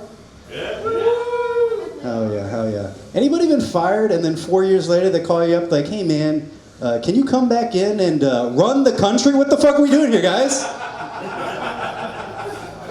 Like, you get fired from Chili's, you can't work at Chili's anymore. But you can be fired from the White House and they'll still give you the nuclear codes. But these egg prices, man, what are we gonna do about these egg prices? Honestly, fuck eggs, give me Pornhub back. That's the issue I care about. I can go a month without eggs. But last year, I had to masturbate to a still image in a magazine, like a goddamn caveman from the 1980s. And then I figured out the VPN. You guys figure out the VPN? You guys ever been so horny you learned computers? I work with a lot of folks that are younger than me. A lot of my coworkers are Gen Z. I was talking to one of my Gen Z coworkers about the differences in our language, the different phrases we use. Like, he explained to me Riz and Cap and doing it for the plot. And I explained to him the classic millennial phrase, some of you may remember, no homo. You guys remember this one? I was telling him, it was like, it was when you're with a group of guys and somebody said something remotely gay, not even that gay, like, hey man, did you listen to the new John Mayer album? No homo. So the boys knew that you weren't actually gay, and he was like, that's the gayest thing I've ever heard. And I was like, I know, dog, it was not great. Then I explained to him, bros for hoes, like, also gay. What were you guys doing in 2008? The other phrase we used a lot in high school was sausage fest. You guys remember this? It was very embarrassing. You never want to get caught dead at sausage fest.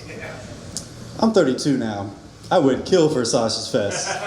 Oh, you mean friendship? You were complaining about friendship? Me and my friends have been trying to play a poker game for like 4 months. Still hasn't happened yet. The other phrase I heard a lot growing up was always be yourself, always be yourself. That made a lot of sense growing up. Now that I'm a little older, I'm not so sure about that one. I see a lot of people out here being themselves. It's not so great. It's not great, you know? Like, you want Tucker Carlson to be himself? That man is very much himself. I'd much prefer he pretend to be Lizzo for the rest of his career.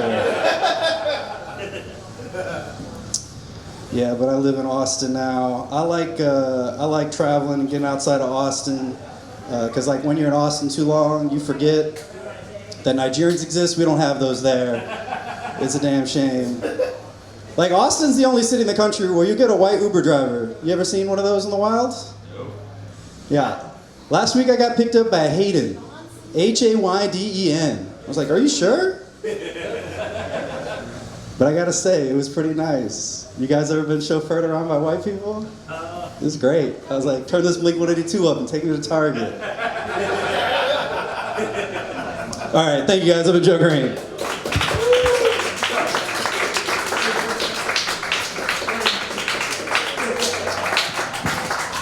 Joe Green, everybody, tossing shade on Donald Trump. His buddy Joe Rogan's not gonna like that. Not gonna like that at all. But keep it going for Joe Green, everybody. Come on. Joe, why are, and I would normally not ask someone with your skin tone this, but why are you here? For work. Oh, for work, huh? Did you take that job from someone else? I'm just curious. Hey, could you put a caption that says "not racist" under that, please? All right, guys, this has been the show. Amy was not taking notes, so we're not going to do that. Unless, hey, salmon shirt guy who's with Andrew, did you have anything you wanted to say about everything you saw tonight? Nah, come on, you look like you had a big mouth. Amy, did you want to say something? No. Okay, this is a weird reaction to say no and run towards the microphone. And then take it. Please don't make me speak. Why would you put the microphone in front of me like that? Like, that is so cruel to have done that. To put someone on the spot like that is unnecessary and I wish that I had taken better notes, because This was like school. Like, I should have gotten an A, but I got a fucking F, D, or, but the autistic pinball? Who told a joke about an autistic pinball? Yeah, that was good. That was fucking amazing. I can't read my handwriting. This is the problem that you writers have, right? You write things that you think are funny, and then suddenly it falls flat because you can't read what was funny then and there. That's why I tell everyone new to write Wednesday. on their phone. I circled Wednesday. Is Wednesday funny? To me, it was good. I circled it. There was a vagina bong rip. Who told that joke? Will Minor. Dude, that was a good one. Adoption? No more adoption story. He's gone. No. Yeah, he left. Dick pic from the Middle Ages. Yeah, you circle the dick. It was you outline it. The Middle Ages. That was good. Either way, I did not want to speak, so it was quite rude of you to to have thrust this mic upon me. I apologize. I swear to God, 20 seconds before I walked up here, I leaned over to Nadine and said, she doesn't want to do it. I'm a nice guy now. I won't do that. Can confirm. Yep. And here we are. All right. Everybody, this has been Comedy from Home Sweet Home. Look, this is not the same. Remember the racist guy who came up here and showed the black girls his penis and then tried to throw me over the banister? Yeah. Not quite that, but it's a memorable night. We like to have fun here, guys. We like to have fun here. For those of you who weren't here, particularly the black guys, he is a big white guy who is definitely into 90s wrestling. Came up here, he pulled his penis out and showed 3 black girls who were thoroughly unimpressed. They made fun of his small, white, drunk penis. And then he said, "Y'all just scared of this dick." And they said, "No." And then I said, "Hey, you should probably go." And then Monty made fun of him a bunch, which just riled him up. And then he almost threw me over the banister because he was a huge sort of into 1990s wrestling sort of guy who had pulled his small penis out in public. And then he was like, you like shitty black dick, and pointed at Damien. Yeah, and then he said, "You like shitty black dick," and then pointed to a guy who frankly did not look like he had a great black dick. Delete that. He was here last week, respectable dick. And then I eventually got him to not murder me by defenestration and leave. And an autistic guy who was here with his caretakers broke his nose and eye socket against a brick wall. And they asked me about it. They were like, "Who did that?" And I was like, "I don't know. I don't know. I can't believe a bad thing happened to a bad person. That's unbelievable." I can do a comedy set and security arm. Who's not saying I'm doing a comedy set and armed? I have a bruise. All right, guys, this has been Comedy for Home Sweet Home. What a night. More notes.